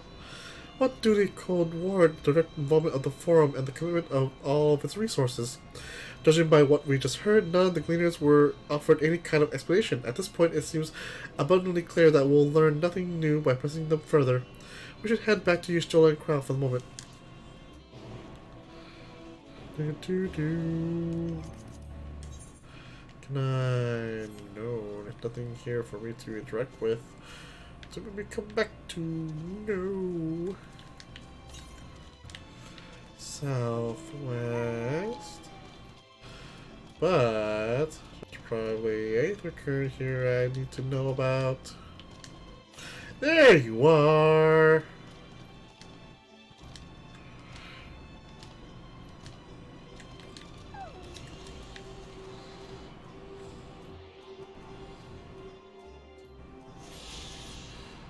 Haha! It's southeast this time. I'm pretty sure it's over there somewhere. Ah, woo woo.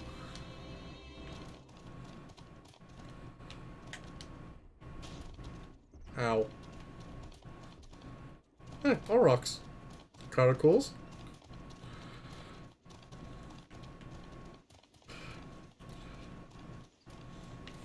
Yakety yak! Alright then. Time to go back. Not as a toad this time.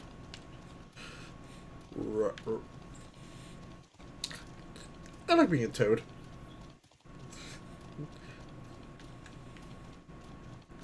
Hippity hoppity, don't get off my property. Hippity hoppity, don't make me stoppity. Where are they? Oh, right.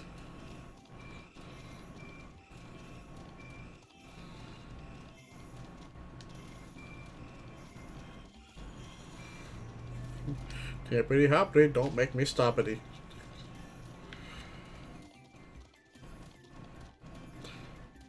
Where's Cryle?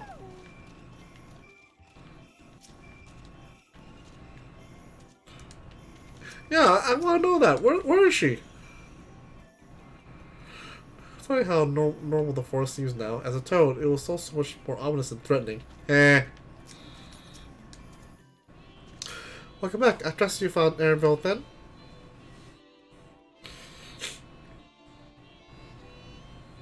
Interesting. I had a feeling you would learn something more important, even if that something was simply a confirmation that no one knows much of anything. We should share this with Crow, then discuss what we'd like to proceed. So when we find her back at the farm, she was still behaving oddly, so I bade her to return to rest there. Perhaps not the best decision in hindsight. Would you mind checking near those flowers she was so entranced by? The rest of us can survey the more distant areas just in case she decided to wander. Alright then, let's go.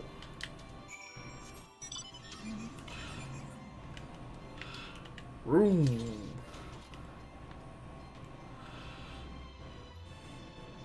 Don't mind me, just doing the MSQ in style.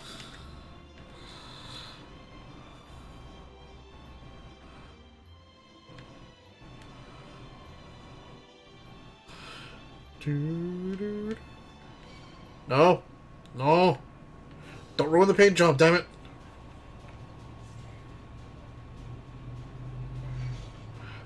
You too. Don't ruin this paint job.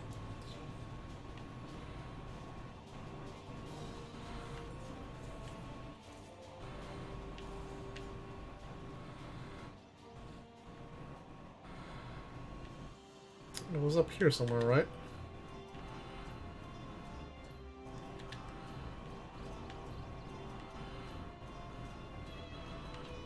I would assume so.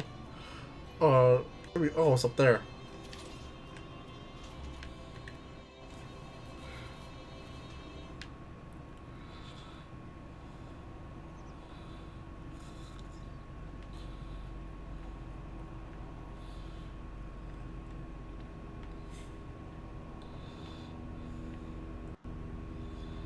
There you are, Cryle.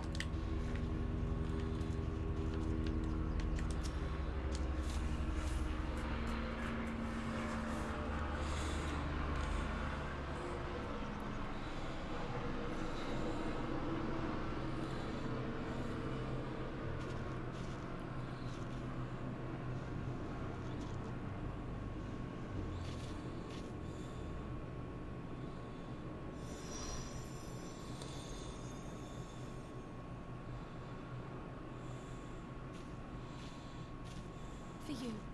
The spell will keep it from wilting. She said you would need it for the journey ahead. Heidelin?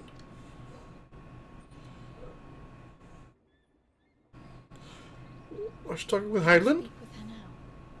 I cannot hope to match Minfilia's clarity, of course, but... Oh, she's a new speaker now since Minfilia's gone. Oh, Cryle. Oh no. Heidelin. Heidelin. Do not worry. She has lent me her body for only a moment. Just as I could not save the first from the flood of light, it has become arduous for me to interact with the physical world without assistance. Though I might converse with you for a time, the incorporeal form I assumed in the ship would be incapable of casting even the simplest enchantment. It is in the depths of the ethereal sea, the place to which all life returns, where my influence is greatest.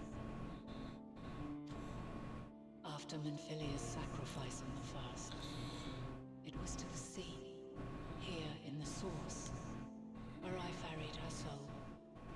I wish that gentle spirit to find rest in the world she loved so well. Her, and another who may yet have a part to play, though that will depend on you. No, don't give Cryle this red flag, please. Take the flower. Walk free, for you are free. To go where you wish. To believe what you will.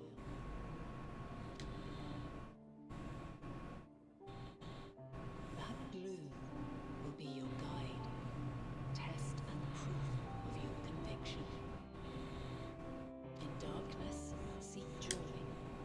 Surrender not to sadness, and see beyond despair. Walk free, and bear the light for others to follow. Be the beacon of hope. Together, raise it aloft and let it shine till the end, blinding and radiant.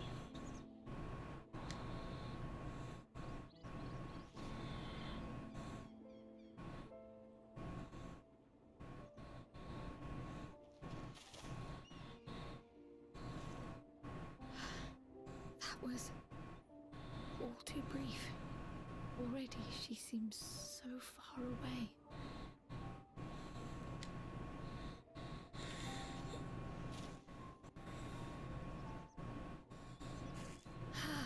My apologies if I startled you.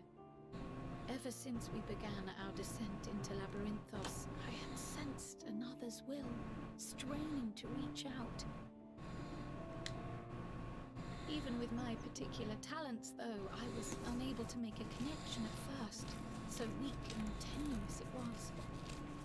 Once I took hold of that wispy thread, imagine my surprise to discover it was Heidelin herself. Needless to say, it seemed wise to learn what we could before letting go.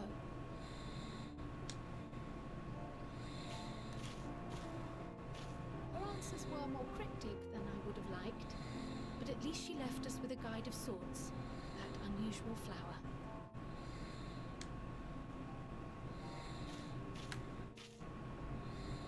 Yes, we are definitely making progress. You can't be serious. We've done nothing wrong. Uh-oh.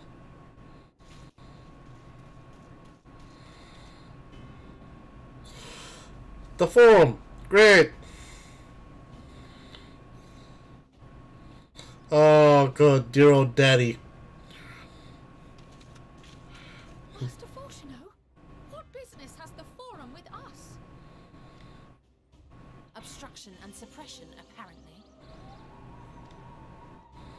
Mistress Baldessian, our records show you facilitated the Scions' entrance into Charlian by claiming them as assistants for your organization. We are aware of your investigations. After alerting the major institutions to the presence of potential troublemakers, we received word from an Archean custodian. A group operating under the auspices of the students, skulking about Labyrinthos and engaging in clandestine behavior. Clandestine? We may not have entered Charlian as Scions, but we did naught to conceal our identities. Our only purpose in this city is to seek the truth. I can think of no reason why our actions should warrant the forum's intervention. It is not our way to discourage the pursuit of knowledge, but the timing of such pursuits must be considered, not to mention their potential impact. With the world in chaos, we, the true caretakers of wisdom, have committed ourselves to an undertaking that demands the utmost discretion. And we will not risk its success by turning a blind eye to disruptive foreign elements in our midst.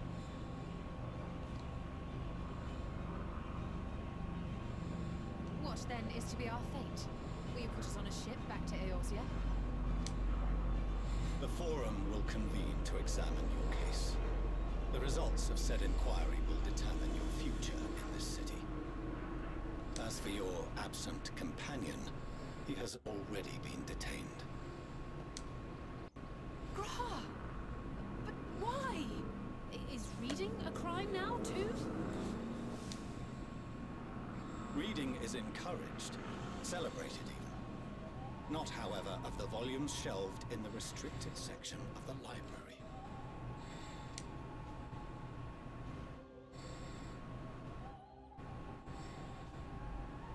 Refusing to comply will only make matters worse. Let us instead treat this as an opportunity to open a dialogue with the Forum.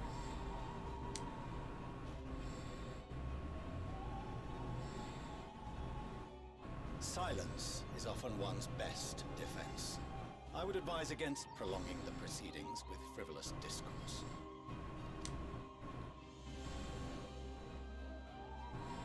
But enough. This is not the place for debate. The rostra await.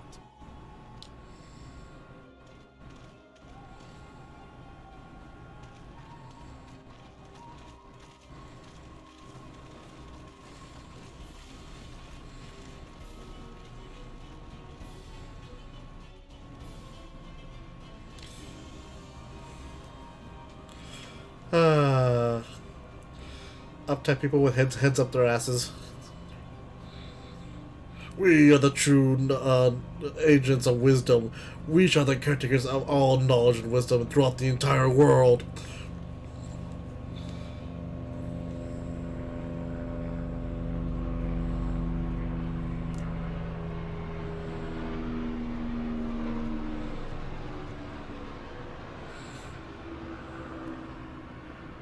Forgive me. I was careless. We would have been detained regardless. This way, at least, we managed to stay together. trust your time within the Forbidden Archives was well spent.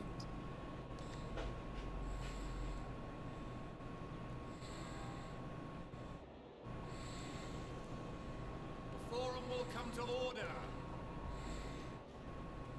This inquiry is now in session. Oh, that poor... I will be presiding over the day's proceedings. That poor Vieira. They can't wear the head cap.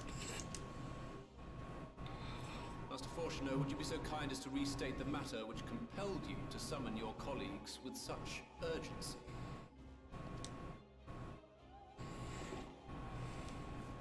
As you are all aware, we recently denied Eorzea's request for Sharlayan assistance. Since then, certain individuals dissatisfied with our decision have taken it upon themselves to interfere with our work. They entered our nation masquerading as associates of the students of Baldessian. But these malcontents are better known as the Scions of the Seventh Dawn. These militants wield influence with both the Eorzean and Eastern alliances, and are inextricably involved with the crises presently afflicting the world at large. Loose in our city, these warmongers sought to meddle with and expose matters of state secret. What are they if not a dire threat to be expelled?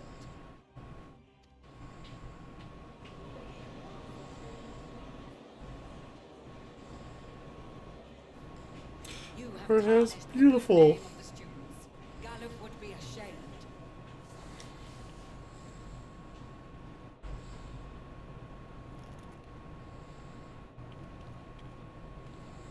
Galuf Baldessian was never one to forsake his fellow man. Even if this nation closed every door and retreated from the world, he would have found a way to help the Scions, help every soul of this star fight back against the coming doom.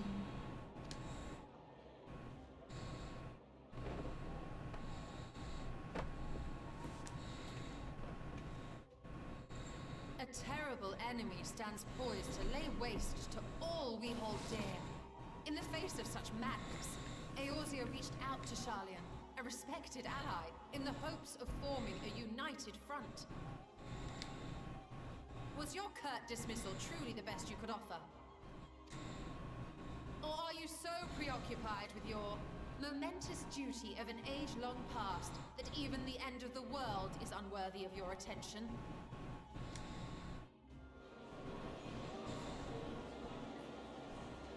Whence came this revelation? From the mouth of a forum member within fortuitous earshot. Then it seems your findings support my own.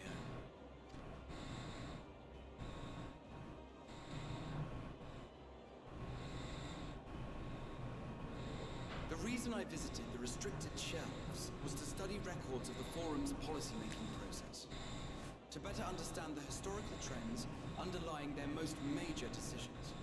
At first glance, the positions of neutrality in war and the accumulation of knowledge above all else appear constant and consistent, the unchanging pillars of Sharlayan society. And once upon a time, I might have left it at that. These days, however, I am more attuned to the subtleties of governance, and so I noticed something odd.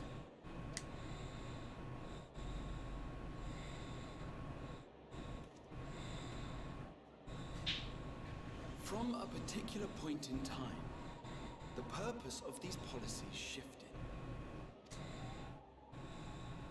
No longer was knowledge preserved for the benefit of society. Rather, society was to be gradually reshaped to ensure the preservation of knowledge.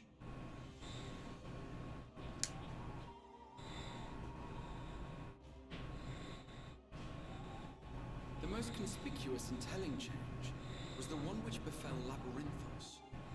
Once little more than an oversized storehouse, an enormous allocation of funds saw it transformed into an advanced research and archival facility. I I also discovered a fascinating account on the finances of our Dravanian colony. The settlement attracted students from far and wide, and the connections and tuition fees thus acquired were funneled into further improvements for the archives. Now, there is no question that our nation's progress is tied to the acquisition of wisdom. Nevertheless, the vast resources diverted for this purpose borders on the obscene. Returning to the matter of when, our change in course appears to have been made some 270 years ago. The very same period when Sharlayan scholars in the hinterlands began a formal study of the ethereal sea. You found something, did you not? And whatever it was, gave rise to your oh-so-important duty. Mind your tongue, Archon. If you had seen...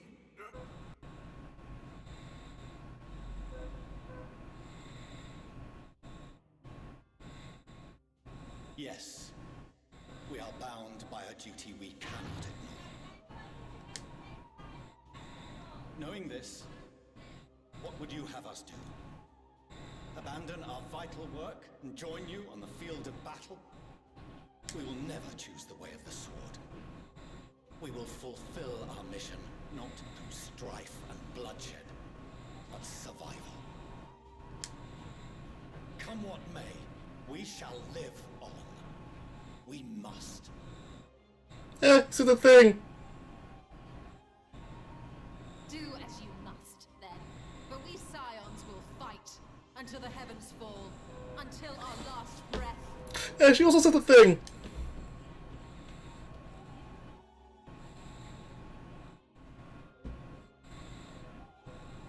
Such misguided zeal.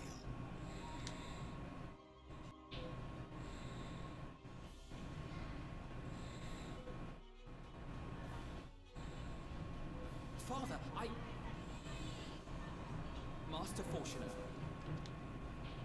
I fail to understand the stance you have elected to take. But by the same token, I have yet to find a compelling argument to counter the challenge you put to us in Gridania. Still, in the midst of my uncertainty, I must trust in myself to do what is right, as others have chosen to trust in me.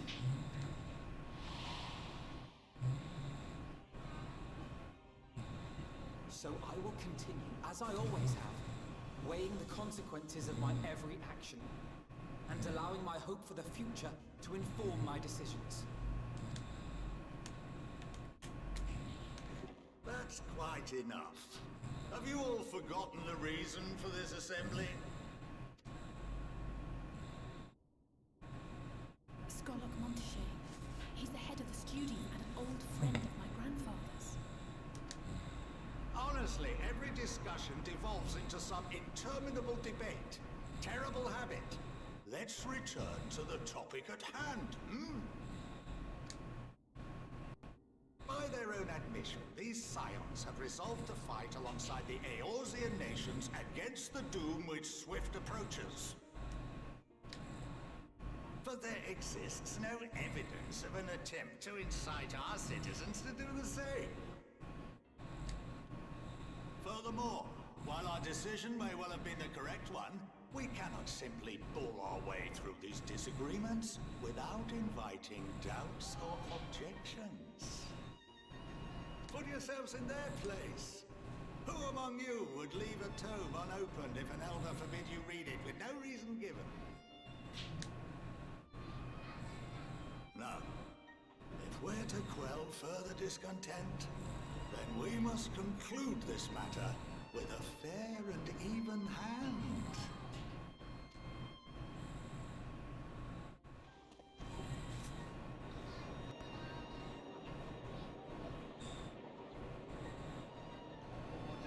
We will have order! Master Montrachet raises some valid points. Keeping such concerns in mind, I propose we enforce the following measures. Until further notice, the students of Baldessian are to cease any and all activities within the domain of Sharlian. You will also refrain from any further investigation into the Forum's decisions and duties. Failure to comply with these restrictions will result in the immediate expulsion of your Scion associates. Let us put this judgment to a vote. All in favor, raise your hand.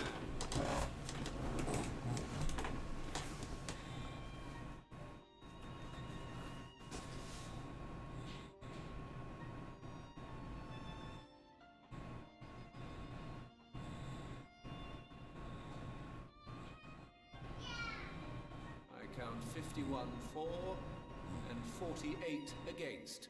The proposal is passed.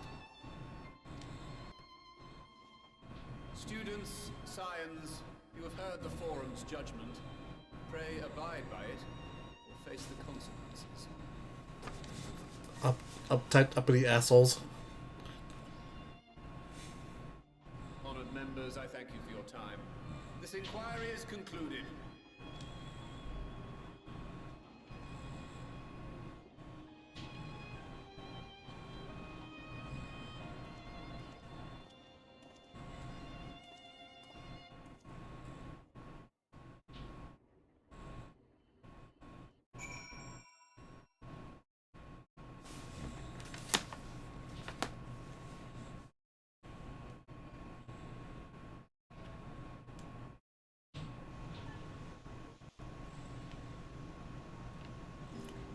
You okay there, Groha? I apologize for the trouble I've caused you. I was pondering the significance of what read and left in the restricted section, and knocked over the security moment on my way out. I promise to be more vigilant next time. Thank God for the scholar multicode. I absolutely loathe arguing in circles. My father may be right that I am still groping in the darkness for answers, but I need him to know that I will never stop searching. I owe him that much to Arnvold and myself.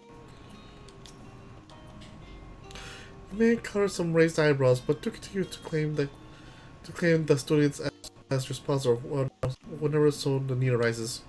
I believe in the guiding principles of the science, and I know my grandfather would as well. Well, at least we've been allowed to remain in the city, and our endless investigations have not been in vain. We now know that this mysterious duty of theirs begin with whatever the Forum discovered in the ethereal sea. With our freedom story curtailed, however, we will struggle to learn a lot more substance here in Sharlian. I'm pretty sure they saw Zodiark. No living being shall defeat this creature. We must go and leave this planet so he will rule it all by itself. Wrong, warrior of light.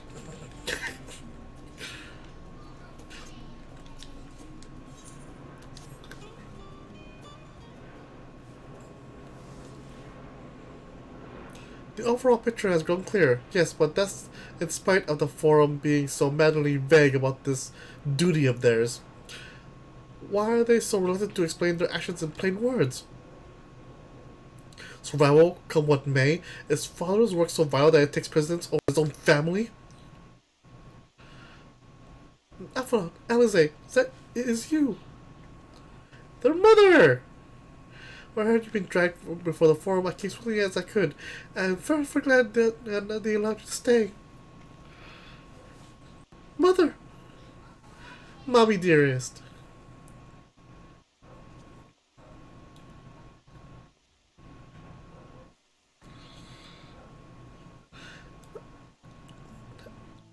I'm Alliance and Labyrinthos at your service. Or Amelie for short.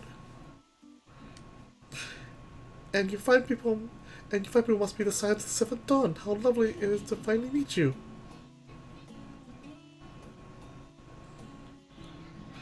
Mother, please, we do not wish to make things difficult for you. Inform your father that you were here. Oh, bother that. Am I to be chastised for speaking with my own children? I'm well aware that that you and Master Fortunold are not on the best of terms at the moment, but I've been absolutely desperate to see my darlings again. And you will come by the house, won't you? I have gifts waiting. The timing couldn't be better. As matters stand, we shan't be going anywhere until we discuss matters with Tancred's group and consider our options. Go, visit your home. We'll be back in the annex when you're ready to rejoin us. I'm not sure. What do you think? The girl, what a splendid day has it turned out to be. Champion of yours, I insist that you join us. Oh no. Sure, ma'am. Oh, but we must be quick about it. Not for my own benefit, but should my husband return to find you enjoying hospitality, the service will be made to suffer the consequences. If you'd be so kind to escort my children to the estate. Oh. We're going to the lion's den. And then she was gone, and with her any opportunity to protest. Indeed, what matters is settled. Enjoy yourselves, you three. Why was I involved? Why? Why? I say why?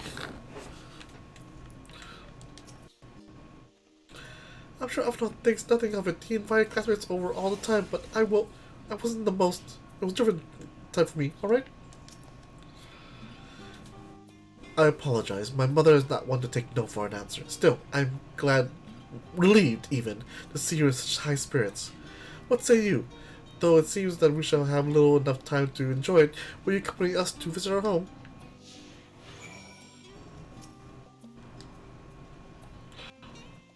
Fine, if you're going, then let's roll with. Be sure to stay in the entrance hall. No peeking into our private chambers. Thank you very much. Why ever not? Your room was always perfectly neat and tidy. Everyone has things they rather keep to themselves, don't they? Cherished mementos you couldn't bring yourself to throw away. Childhood toys. I mean, God, never mind. Learn your estate. It's that way. Straight down the stairs. Come on. Alright then.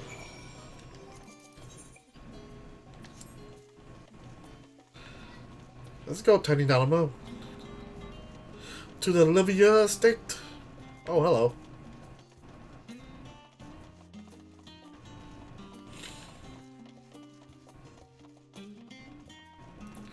That's where you live?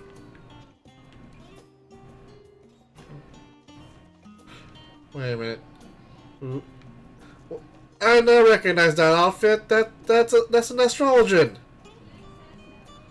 Huh.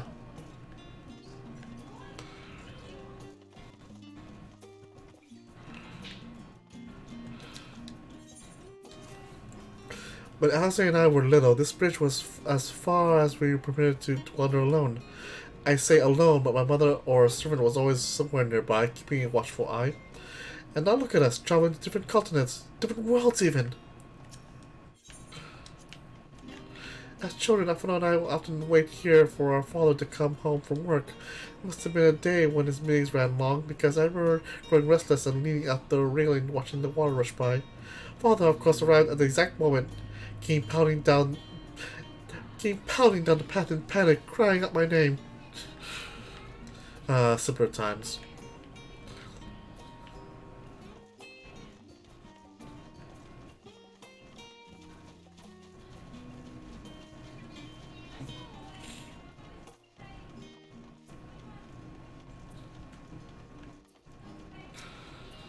Amelie. And here you are at last. Please do come in.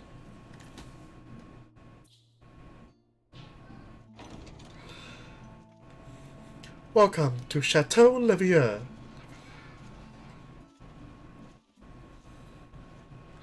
There are the servants that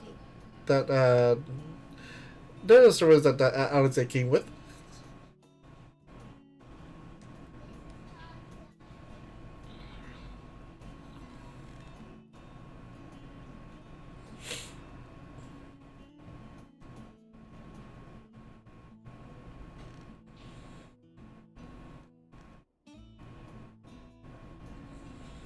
What? What are you gawping at? Rich girl.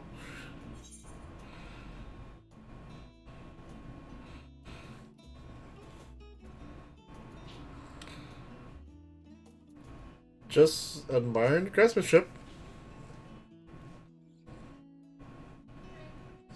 Oh, I suppose I never gave the decor much thought. I'm glad that you approve, I think.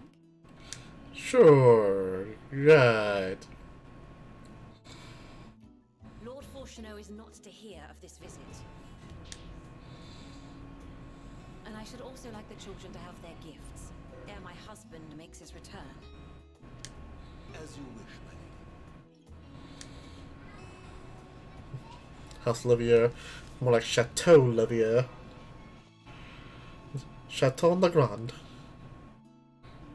Master Alphino, Mistress Alice, if you'd accompany me upstairs. Oh, they're new outfits. I hope.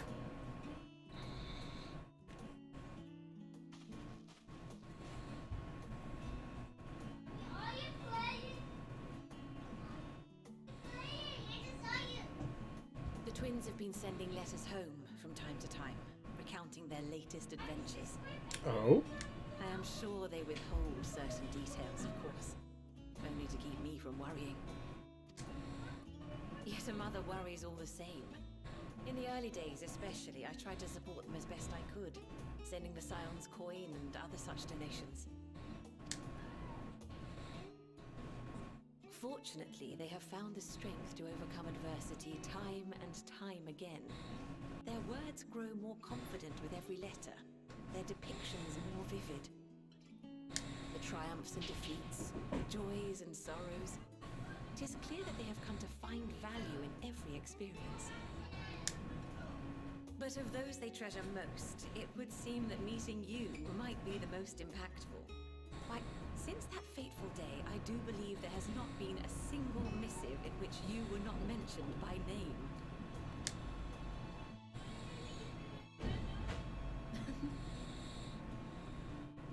I should talk about my habit for this one. They care for you, and I am glad they have such a steadfast companion watching over them.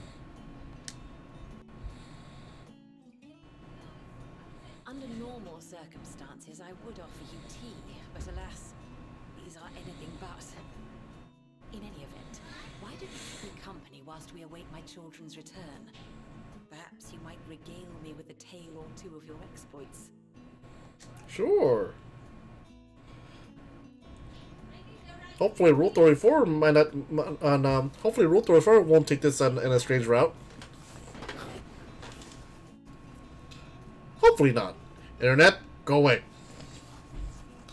But not literally. I still need you for the stream. New outfits! When you mentioned gifts, I wasn't sure what to expect. Mother, Oh, look how well it fits you. And the style is to your liking.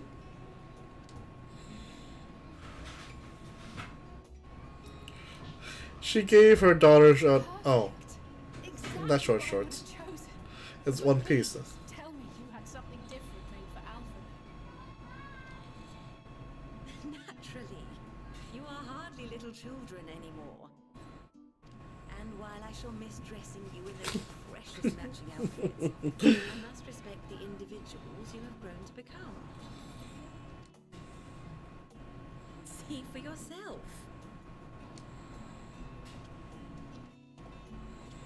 Still with the style of blue. Thank you for the splendid clothes, Mother. Stylish, comfortable, and eminently practical. I am so glad you like them. They are, however, missing one final touch. Oh? His newlets? Come on, newlets! Newlets!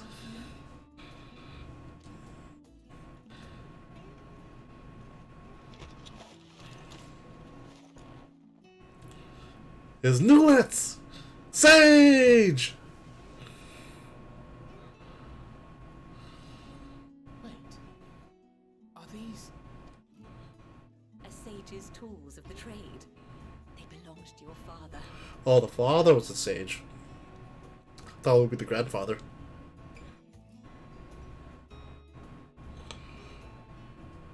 Though he may as well be chained to his desk these days, as a student he was often called upon to venture into the field. He wielded those armaments, both to heal and to harm in no few battles. None so fierce as those you two have braved, perhaps, but battles nonetheless. Thus did I pull them out of storage, to show you that he was not always the man who stands in vehement opposition to you now. And also because it would be a terrible waste of ridiculously expensive House Leveilleur commissioned artistry.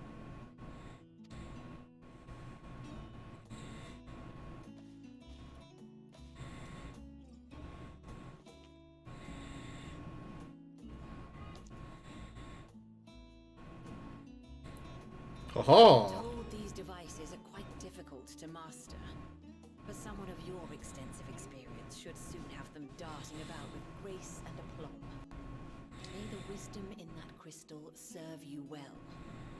And please, try to find common ground with your father, that you might come and go without need for this awful subterfuge.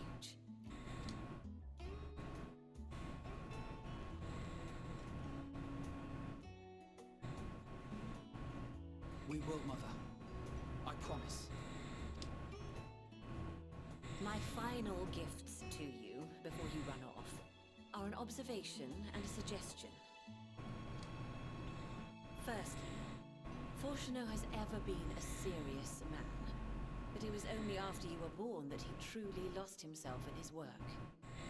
I may not know the Forum's inner workings, but I know your father's.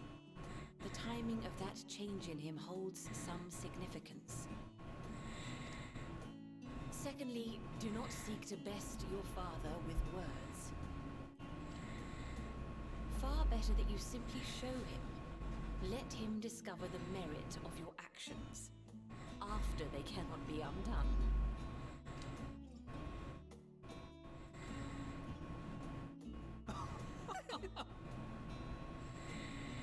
Oh, We shall take your wisdom to heart.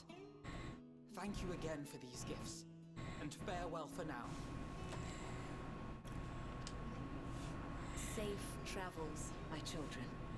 Eat well, stay warm, and keep your friends close.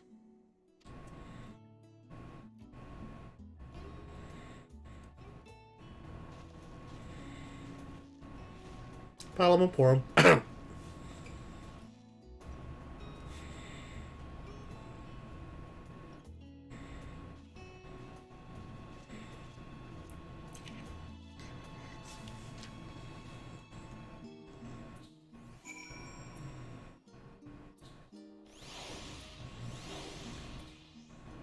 Can we enter?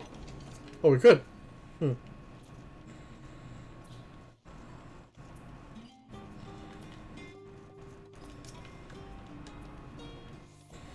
you for indulging. Can I? What was the request? I can see it meant a lot to her, and I shall refrain from inquiring as to the content of your private conversation. Our visit was all too brief for now. However, it was all to suffice, as will these tokens of home to carry with us. These gifts will help us remember who we are and whence we came. But enough sentimentality. Let's return to the Alex and join our companions.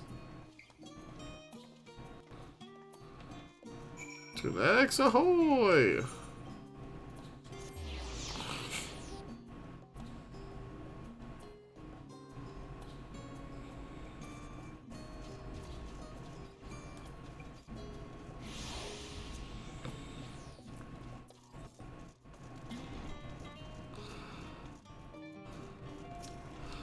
Hi, peoples.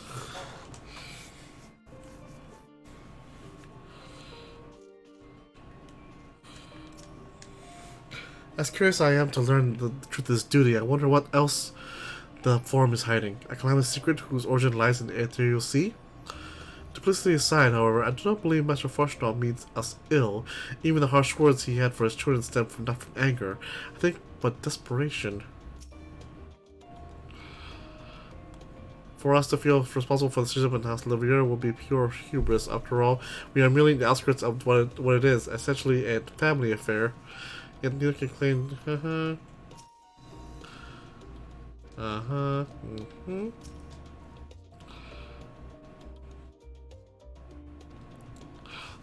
We left 4 years ago in matching outfits, but our styles, both fashion and fighting, long since diverged. If anything, I'm proud for the differences between us. Enjoy your time in that 11 years, I hope? I will ask how the twins fared, but their new outfits will tell the tale. If only we can help them reconcile with their father, that they might return home one day with their heads held high. In the meantime, we edge ever closer to the secret the Forum tries to hide, and the flower bequeathed to you by Highland is sure to guide us going forward. I'm confident that once we heard your report from Dabnayer, we'll be able to put our plot to the next move.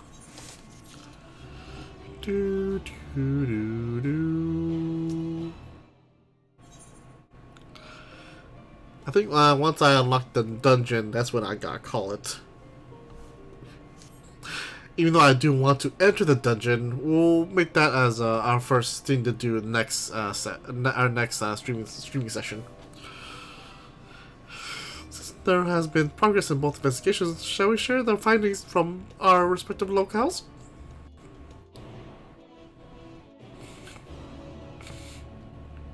And I should have took my helmet.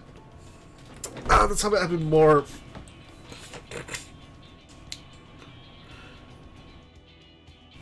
It's how I have been more inconvenient as of late. Your time in Thavner has certainly been eventful. Yes, it has. In my opinion, carrying out Vitra's request and assaulting the Tower of Zot should be our highest priority.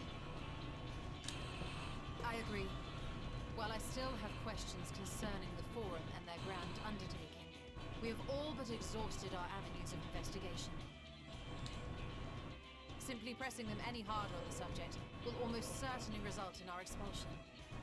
Therefore, I suggest we explore the ethereal sea connection by way of a letter to Master Matoya, then make our way to Thavner. I wonder, even with the protection these talismans afford us, what can we hope to achieve once inside the tower?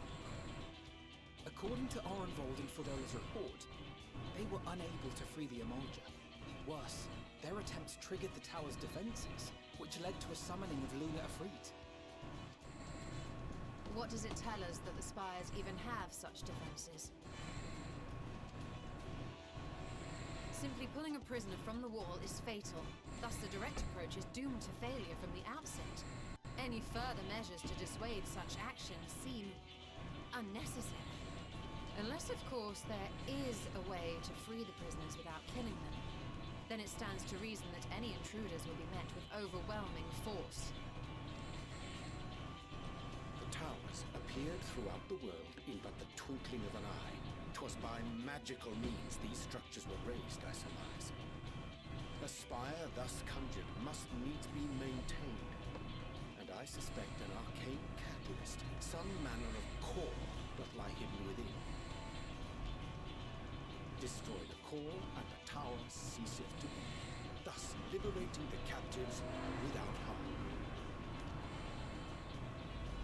So we can hope, and I would prefer to enter the tower with a working theory than with no plan at all. Assuming Ishtola's reasoning is correct, the chances of the defenses remaining dormant are small to none.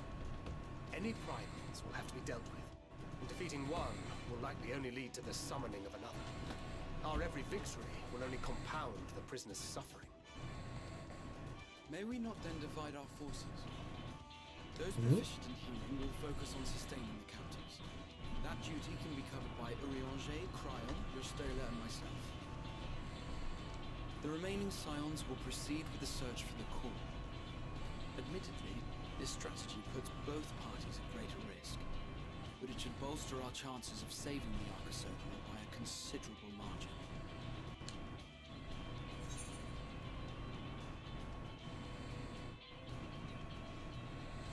Alright, sure. Alphonse is in the right group. If you're to fight primals, then you'd best have at least one healer with you. And I am more than happy to fulfill that role. I found wielding a sage's armament to be rather intuitive, and look forward to testing them against a more challenging foe. It seems we have a plan. All that remains is to carry it out. I will inform Rad Zidhan of our movements, so let us make our preparations and regroup near the tower. So that means we won't have Orianger, Corral, or Y'shtola in this matter of fact, so we'll just have... and also Graha, so just the twins, Dankred, and Estinian. Makes sense. Military post in what's left of the Harmsa hatchery should serve as a convenient staging. That sounds perfect. And remember, the experimental etherite at the confluence is there for those who need it, so there's no excuse for being late.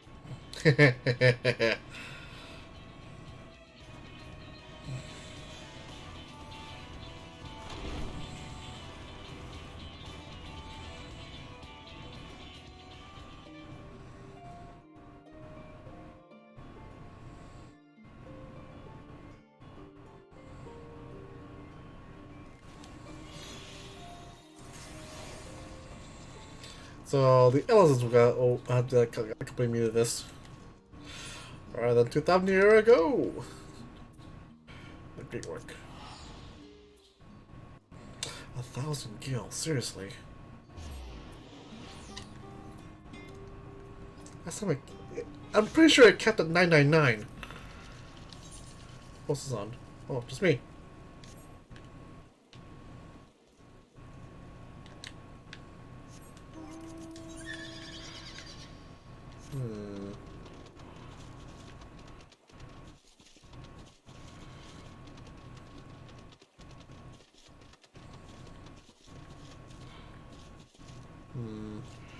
Or just you take me there. Oh wait. Ah. Damn it. Fine.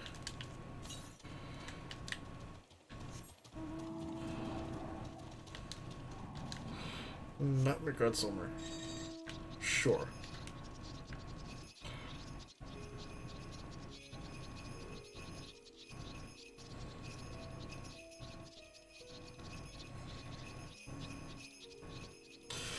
Alright then.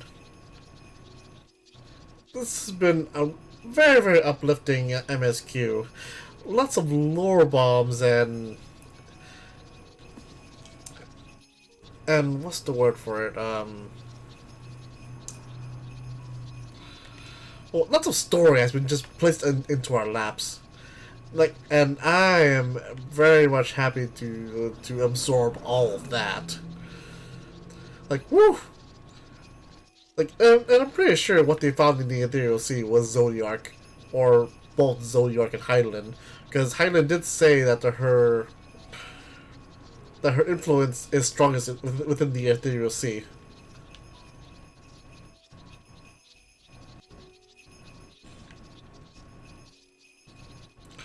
Here I come, the Warrior of Light. Here comes the Warrior of Light.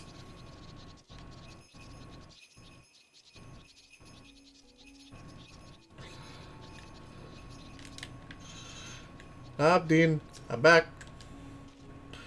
Ah, our friend of Eorzea, we've been expecting you. You and yours will lead the mission into the tower, I'm told. The warning scales will be delivered soon. Till then, please stand by at the boat we have readied. When your fellows arrive, we will direct them to join you. We pray for your safety and success. Oh, you just wait, fan douche nozzle.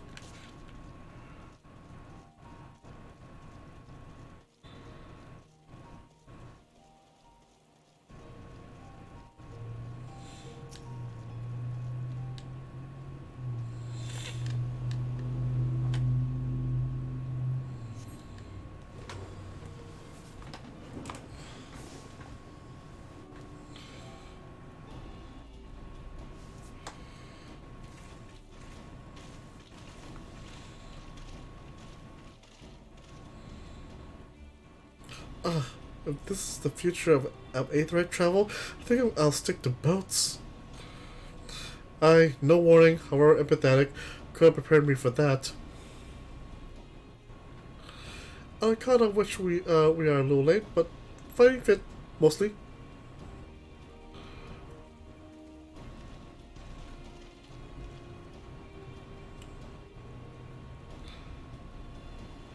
My friends, permit me to thank you for accepting this mission. You must be, should we still call you Varshan, I suppose? Indeed, it will not do to confuse our soldiers. Very well then. For our part, we are humbled that you should see fit to entrust us with your warding skills. Please convey it as much to His Excellency.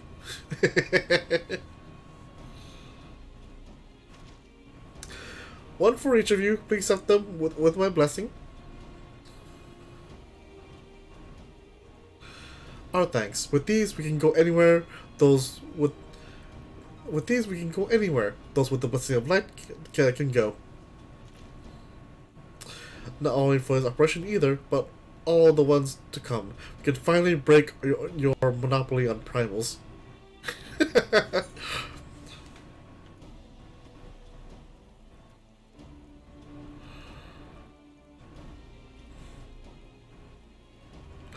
In that case, they're all yours from now on. But I'm afraid we can't let you retire just yet. You're the Scion's brightest star, after all. If everyone is amenable to it, let's review the strategy for good measure. After we agreed, we'll divide into two groups. The kitchen and his band will break through the tower's defenses and locate its core.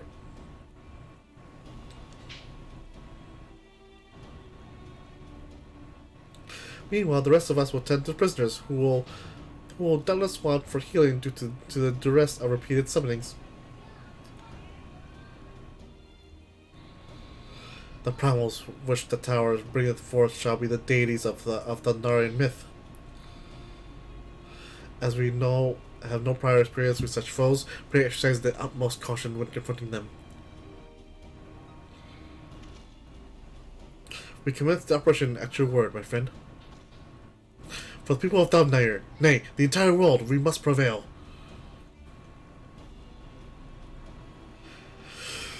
At long last, three streaming sessions later, we unlocked the first dungeon.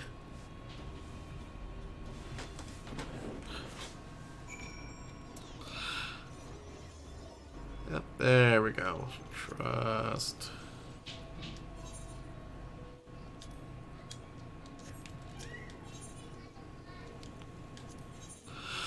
For Tower of Zot, yep, is just, it's not already the Paladin. DPS is gotta be, just Dragoon! Ha! Not Holy Dragoon! Take that, Sora! Red Mage, Sage. Gutbreaker. But with that, we'll leave it for the next session, which tomorrow's my day off, so another long one! Yay! Anyway, you can find me here at twitch.tv/KetchSakura. Find me on YouTube on KetchSakura. Find me on Twitter on Kitchen_Sakura. Let's support my channel and all my endeavors. Go ahead and click on my mask. It'll help me so very, very much. And you like the content and what I do, go ahead and please give me a follow. Anyway, let's see who can we raid. Probably no one. Thank you guys for coming. I'll see you guys next time. Bye-bye.